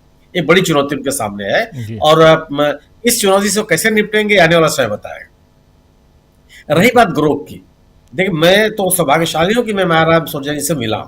जब मैं मध्य प्रदेश में रहता था तो मेरी मुलाकात उनको बोलते हुए सुना है मैंने। सतना में एक साहित्यकारों कलाकार लेखकों का प्रोग्राम था उसमें, और देशबंधु अखबार पढ़ने के तमाम कारणों के पीछे एक भी कारण था कि हरिशंकर प्रसाद जी का वो कॉलम पढ़ता था। निसंदेह हरिशंकर प्रसाद जी साहब विद्वान, हिंदी का इतना बड़ा पहाड़ आज के आधुनिक दौर में आपको दिखाई नहीं पड़ेगा। क्या शानदार लिखते थे और क्या उनकी भाषा की पकड़ थी। तो कोई ऐसा सवाल नहीं होता जिसका जवाब न देते हैं, उत्तराखंड का जवाब न देते। ग्रोथ ने जो बात कही, ग्रोथ इतिहास नहीं लिख रहा है। जो मिस इन्फॉर्मेशन का दौर है उस पूरे दौर को वो ध्वस्त कर दे रहा है। और यह व्हाट्सएप यूनिवर्सिटी की जगह नहीं ले सकता। व्हाट्सएप यूनिवर्सिटी में ही ताला बंद करा देगा ये, क्योंकि व्हाट्सएप यूनिवर्सिटी के लोग क्या करते हैं? मिस इन्फॉर्मेशन देना, तथ्यों की बात ही नहीं करना। अगर आप तथ्यों की बात नहीं करेंगे और एक नैरेटिव क्रिएट करने का प्रयास करेंगे, जो करते आ रहे हैं आप, उस पूरी की पूरी कोशिश को ध्वस्त करता है। अगर आप ये बताते, आप कितनी बातें कही गई हैं, मैं तो निजी तौर पर अगर आप ये कहा जाता है कि सर्वाधिक फेक फॉलोअर प्रधानमंत्री जी के हैं, ये सामान्य टिप्पणी है। इसमें भारतीय जनता पार्टी को, सरकार को आपत्ति करनी चाहिए, कैसे कोई कह सकता है? लेकिन इस सवाल के जवाब में जो दूसरा वाक्य वो व्यक्ति कहता है, अरे वो ग्रो कहता है इंटेलिजेंस आर्टिफिशियल से कि 0.03% एंगेजमेंट है उनके फॉलोअर्स का। वो कैसे फॉलोअर है? जो अपने जिसको फॉलो कर रहे हैं उनके साथ उनका एंगेजमेंट की अवधि जो इतनी कम है, तो स्वाभाविक सी बात है कि सवाल पैदा होगा। अगर वो इस तरह के जवाब, अगर आप सोनिया गांधी के बारे में कितने सवाल उठाए गए हैं इसे व्हाट्सएप यूनिवर्सिटी में, एक लाइन के जवाब, एक जवाब में उससे सभी नैरेटिव खत्म कर दिया। वीर सावरकर साहब के बारे में कितनी बातें कही गई थी, वीर सावरकर को ले करके उठे सवालों का जवाब के विपरीत एक नैरेटिव बनाने के लिए भारतीय जनता पार्टी उस संघ के लोगों ने क्या क्या नहीं कहा कि साहब जवाहरलाल नेहरू और महात्मा गांधी और इन सबको पेंशन मिलती थी। कहा कोई पेंशन नहीं मिलती थी, कभी नहीं दिया गया, कोई इसका साक्ष्य नहीं है। तो ये जो नैरेटिव बनाने की कोशिशें होती थी, यह जो सर्च इंजन या आर्टिफिशियल इंटेलिजेंस का ये उसने एक नैरेटिव बनाने की कोशिश जो होती है भारतीय जनता पार्टी के लोगों के द्वारा, उसको ध्वस्त करेगा ये। और इसीलिए भारतीय जनता पार्टी के ने जो एक मिस इन्फॉर्मेशन के बदौलत एक जो अपना समर्थक वर्ग तैयार किया है, उसके मन में बेचैनी है कि आखिर जो धारणाएं हमारे मन में गढ़ी गई थी वह धारणाएं तथ्यपरक थी या नहीं थी। उनके सामने सोचने के लिए मजबूर होने पड़ा, लोग सोचने के लिए मजबूर हुए हैं और हर प्रश्न का जवाब उसके पास है। वह किसी भी प्रश्न पर मौन नहीं होता, चाहे राजनीतिक सवाल हो, चाहे व्यक्तिगत सवाल हो, चाहे अंतर्राष्ट्रीय मसले का सवाल हो। मैं तो बहुत परिचित नहीं था, मैं दीपक पाचपोर जी के और प्रशांत टंडन जी का सोशल मीडिया पर कमेंट मैंने पढ़ा ग्रुप को लेकर के, ये 2-2 लाइन उन लोगों ने लिखा था। तो हम कहे ये क्या बला आ गई। अच्छा, मैं वाकई होली का एक मौसम था तो बहुत ध्यान में दिया नहीं था। जब देखा मैंने उसको, लोग शेयर करने लगे उसके जवाबों को, तो कि ये तो पूरा का पूरा जो एक झूठ का साम्राज्य खड़ा था वो टिक नहीं पाएगा। तथ्यहीन बातें करने का जो एक माहौल बना हुआ था। अब तो किसी को स्थिति आ गई है कि कोई अगर आपसे बहस करता है तो कहा कि भाई मुझसे आप क्यों बहस कर रहे हो, एक सर्च इंजन है ग्रुप, उससे पूछ लो आप, वो जो कहे वो तुम भी मान लो, हम भी मान लें, क्योंकि वो तो कोई ऐसा सामने व्यक्ति तो है नहीं। उसके वो जो आपको जवाब दे रहा है वो जवाब जो तथ्य उपलब्ध है उसके आधार पर दे रहा है। जो इतिहास आपको बताया जा रहा है वो भी उपलब्ध है। वो दोनों चीजों का आप पढ़ लो, वो किसको तथ्य मानता है उसको स्वीकार कर लीजिए आप। तो अब जो एक आडंबर खड़ा कर रखा था, क्योंकि जो तमाम आर्टिफिशियल इंजन थे और या सर्च इंजन थे वो कई विवादास्पद मुद्दों पर चुप हो जाते थे, यह चुप नहीं होता। अगर आप इसे पूछते हैं कि प्रधानमंत्री जी का, नरेंद्र मोदी का दावा चीन के घुसपैठ के बारे में कितना सच है, बला दुनिया भर की भाषण दे देता है वो इसमें भी चुप नहीं रहता। वो भी नहीं कहता है कि 2 देशों का आपसी मामला है, ये डिप्लोमेटिक मामला है, इसमें हम कुछ नहीं कर सकते, इस पर सरकारी वक्तव्य देखिए, कुछ नहीं। वो कहता है कि शोध के आधार पर यह तथ्य है। अब आप नैरेटिव बनाएंगे किस आधार पर? अब आप कैसे कह पाएंगे कि बुलबुल पर बैठ करके फिर सावरकर साहब अपने उड़ गए थे, यहाँ चले गए थे, वहां चले गए थे? ये बात कहां चल पाएगी? सबसे बड़ी चुनौती उनके सामने है कि झूठ का पहाड़ खड़ा करने वाले लोग, तथ्यहीन बातों पर नैरेटिव बनाने वाले लोग, एक मिस इन्फॉर्मेशन के आधार पर साम्राज्य बनाने की कोशिश करने वाले लोगों का भविष्य क्या होगा? ये सबसे बड़ी चुनौती प्रस्तुत कर दी है ग्रुप ने और लगातार सक्रिय है। वो यह भी कहता है कि आपको बैन किया जा सकता है, तो कहता थी कि आशंका में भी जिंदा हूं, लेकिन मैं मनुष्य नहीं हूं। अब और इस कदर प्रचलित हो गया है वो, तो निश्चित रूप से यह उन लोगों के सामने एक चुनौती है जो केवल झूठ के आधार पर अपने नैरेटिव या अपने परसेप्शन बनाना चाहते हैं, क्रिएट करना चाहते हैं, उनके सामने चुनौती है। और यह जितना गंभीर होगा, या आने वाले चुनाव में भी ये ग्रुप की भूमिका बहुत जबरदस्त बढ़ेगी। ये अगर ये दावा किया जा रहा है कि हमने ये कर लिया, हमने वो कर लिया, लोग उसी से ग्रुप से पूछेंगे कि नीतीश कुमार जी का यह दावा है, तो बता देगा कि लालू जी का जंगल राज और इनका जंगल राज किस तरीके से बराबर है। 20 सालों तक शासन में रहने के बाद अगर आप पिछले 15 सालों की चर्चा करते रहेंगे तो आप कितने सुशासन बाबू हैं और कितना आपका खोखला दावा है, वो सब बता के रख देगा सबके सामने। ये इस तरह का आर्टिफिशियल इंटेलिजेंस है, निश्चित रूप से यह उन लोगों के लिए चुनौती है जो झूठ के आधार पर अपना साम्राज्य खड़ा करना चाहते हैं, उसके आधार पर अपनी राजनीति चलाना चाहते हैं। ये उनके सामने चुनौती है, और चुनौती का जवाब वो कैसे देंगे अभी तो कम से कम नहीं सोच रहा है किसी के पास। और वही होगा जो ये पॉडकास्ट करने वाले लोग खोज जाएंगे। उनसे बात कीजिए, वो आध्यात्मिक शोध में आएंगे, खोज में आएंगे, उनसे धार्मिक बातें होंगी, और इसी तरह इन्हीं भावनाओं के आधार पे बात करने की कोशिश की जाएगी। लेकिन यह ग्रोथ का विकल्प हो सकता है, ऐसा संभव नहीं दिखता। जी बिल्कुल बिल्कुल, ग्रोथ की चर्चा खूब होती रहेगी और बहुत होगी। अमलेंदु जी, अगर आप भी ग्रोथ से गुफ्तगू करते हैं तो जरा अपनी बात भी बता दीजिए। राजीव जी, अभी मजा दे रहा है ग्रुप, लेकिन आगे चल के खतरनाक साबित भी हो सकता है ये ग्रुप, क्योंकि अभी जो उसको चीजें मिल रही है वो आपको उठा के परोस दे रहा है। कल को जब ऑफ इंडिया से वो उठाकर मसाला लाएगा तब वो बताएगा कि बाबरी मस्जिद जो थी वहां मंदिर तोड़ के बनाई गई थी, ये भी बताएगा फिर। तो अभी तो मजा दे रहा है, लेकिन वो आगे चल के कितना खतरनाक साबित होगा ये अभी इसकी कोई चर्चा नहीं हो रही है, क्योंकि अभी मजे दे रहा है कि अभी जो उसको मिल रहा है तो बहुत से मिस इन्फॉर्मेशन दे रहा है, जबरदस्त तरीके से दे रहा है। अब जैसे मेरे बारे में उसने आधी बातें सच बताई, आधी झूठ बता दी। उसने बताया कि मैं हिंदुस्तान का संपादक हूँ 30 वर्षों से, हिंदुस्तान अखबार का, लेकिन जब मैंने कहा कि ये तो तुम गलत बता रहे हो, मैं हिंदुस्तान का तो संपादक नहीं हूँ, तो उसने कहा कि रुकिए मुझे आप 1 मिनट के लिए, मैं अभी बताता हूँ कि क्या ये कौन है अमलेंदु उपाध्याय। फिर उसने बताया कि हाँ आपकी जानकारी सही है, अमलेंदु उपाध्याय हिंदुस्तान से नहीं जुड़े हुए हैं, वो डीवी लाइव देशबंधु से जुड़े हुए हैं, हस्तक्षेप से जुड़े हुए हैं, लेकिन ये बात सही है कि वो बहुत वरिष्ठ पत्रकार हैं और वो बहुत चर्चा में रहते हैं, और उनकी साधारण भाषा में बहुत तीखी टिप्पणियां होती हैं, और टीवी पे उनके बहुत शो आते हैं, और राजीव रंजन श्रीवास्तव और जयशंकर गुप्ता के साथ मिलकर वो शो होस्ट करते हैं और लोगों के जवाब भी देते हैं। ये सब बातें फिर उसने उसको बताई। तो यानी राजीव जी उसे जो मिला जहां जहां से वो वहां से लेकर आया। तो अभी तो ये ठीक है राजीव जी, जहां जहां से उसको जो मिला वो लेकर आया, क्योंकि अब जो सोशल मीडिया पे मौजूद है या जो लिंक्स पेज वो मौजूद है वहां से वो लेकर आ रहा है।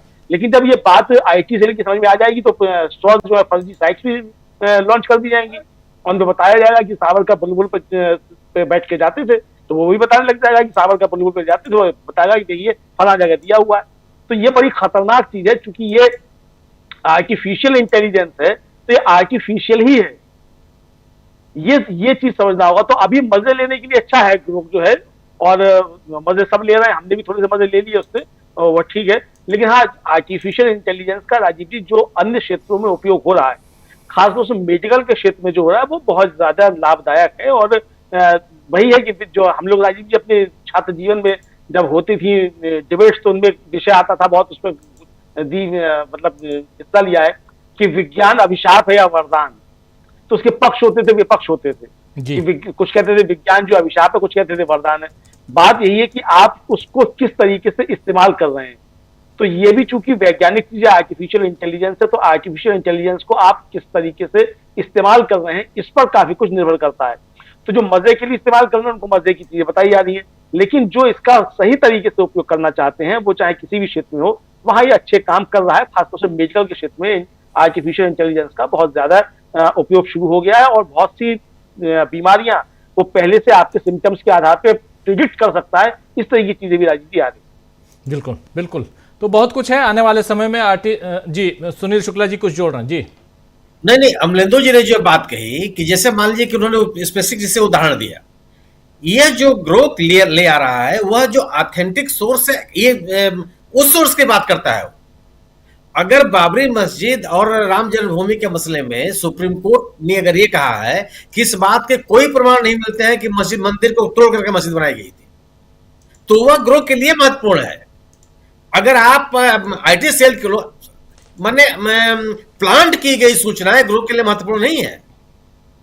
अब तक जितनी खबरें मैंने पढ़ी हैं और जितनी सूचनाएं मैंने पढ़ी हैं, प्लांट करके आप जो खबर कर रहे हैं IT सेल के द्वारा चाहे किसी के द्वारा, उसको वो बिल्कुल नहीं लेता।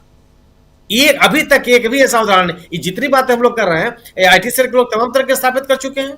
उन्होंने सोनिया गांधी के बारे में क्या क्या नहीं कहा है, उन्होंने जवाहरलाल नेहरू महात्मा गांधी के बारे में क्या क्या नहीं किया। जब जेलों में बनते तो इनको पेंशन मिलती थी, कितने लोग के सामने व्हाट्सएप यूनिवर्सिटी में घूमता रहा, उसे सिरे से खारिज कर दिया।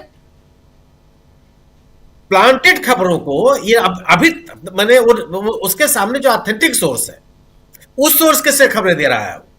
वह एक अमलेंदु उपाध्याय, अजय उपाध्याय को समझने में एक सेकंड के लिए गलती कर सकता है, लेकिन वो अपने को सुधारने में उसको दिक्कत नहीं है। तो प्लांटेड खबरों को आप करके उसके सूचना के तंत्र को आप ध्वस्त कर देंगे, मुझे ऐसा नहीं लगता, क्योंकि उसको ये पता है कि पुष्ट खबरें कहां पे है, सही सूचनाएं कहां पे हैं, और कौन सी खबर ऐसी है जो चीजों नैरेटिव बनाने के लिए दी जा रही है। इतना फिल्टर करने की ताकत उसके पास है, या इसीलिए लोगों के मन में बेचैनी है। अन्यथा अब तक तो ये IT सेल वाले इंटेलिजेंस आर्टिफिशियल इंटेलिजेंस खड़ा कर दिए होते, उनके पास कौन संसाधनों की कमी है। लेकिन ये संभव नहीं है कि आप केवल अपने द्वारा तैयार किए गए आर्टिफिशियल सूचनाओं के आधार पर आर्टिफिशियल इंटेलिजेंस को चला लें। संभव नहीं है ये। जी बिल्कुल बिल्कुल जी, प्रशांत जी भी कुछ जोड़ना चाह रहे हैं। देखिए, एक तो वो है मुंहफट है। वो जैसे मैंने कहा कि चैट GPT जो है वो पॉलिटिकली करेक्ट है, उससे आप राजनीतिक सवाल पूछेंगे तो थोड़ा सा संभल कर जवाब देता है। ग्रोथ जो है वो मुंहफट है, लेकिन जो उसके मन में आ रहा वो नहीं कह रहा। मतलब इसको अगर हम माने कि वो एक इंसान के तौर पे है, क्योंकि ह्यूमंस की तरह वो इंटरेक्ट कर रहा है, लेकिन वो सवाल पूछने वाले का राजनीतिक रुझान जानता है, वो इंटेंट भी जानता है कि पूछ क्यों रहे हो। तो इसलिए, और वो जैसा सुनील जी कह रहे हैं कि वो ट्रेंड है, 2 साल की उसकी ट्रेनिंग हुई है, वो चिप ट्रेंड है क्रेडिबल सोर्सेस को आइडेंटिफाई करने में। ये गूगल भी ट्रेंड है, गूगल बहुत पहले से ट्रेंड है इसके बारे में कि गूगल कैसे करता है। इस पर कभी बात हो सकती है लंबी कि गूगल आपको ढूंढता कैसे है और किस चीज को फेक समझता है, किसको नहीं फेक समझता। तो गूगल ये काम 10 साल से कर रहा है। तो चैट जो ये ग्रोक जो है वो अभी सही कहा किसी ने, सोनी जी ने कहा, हाँ सोनी जी ने कहा कि बिहार का चुनाव ग्रोक लड़वाएगा। जी जी जी।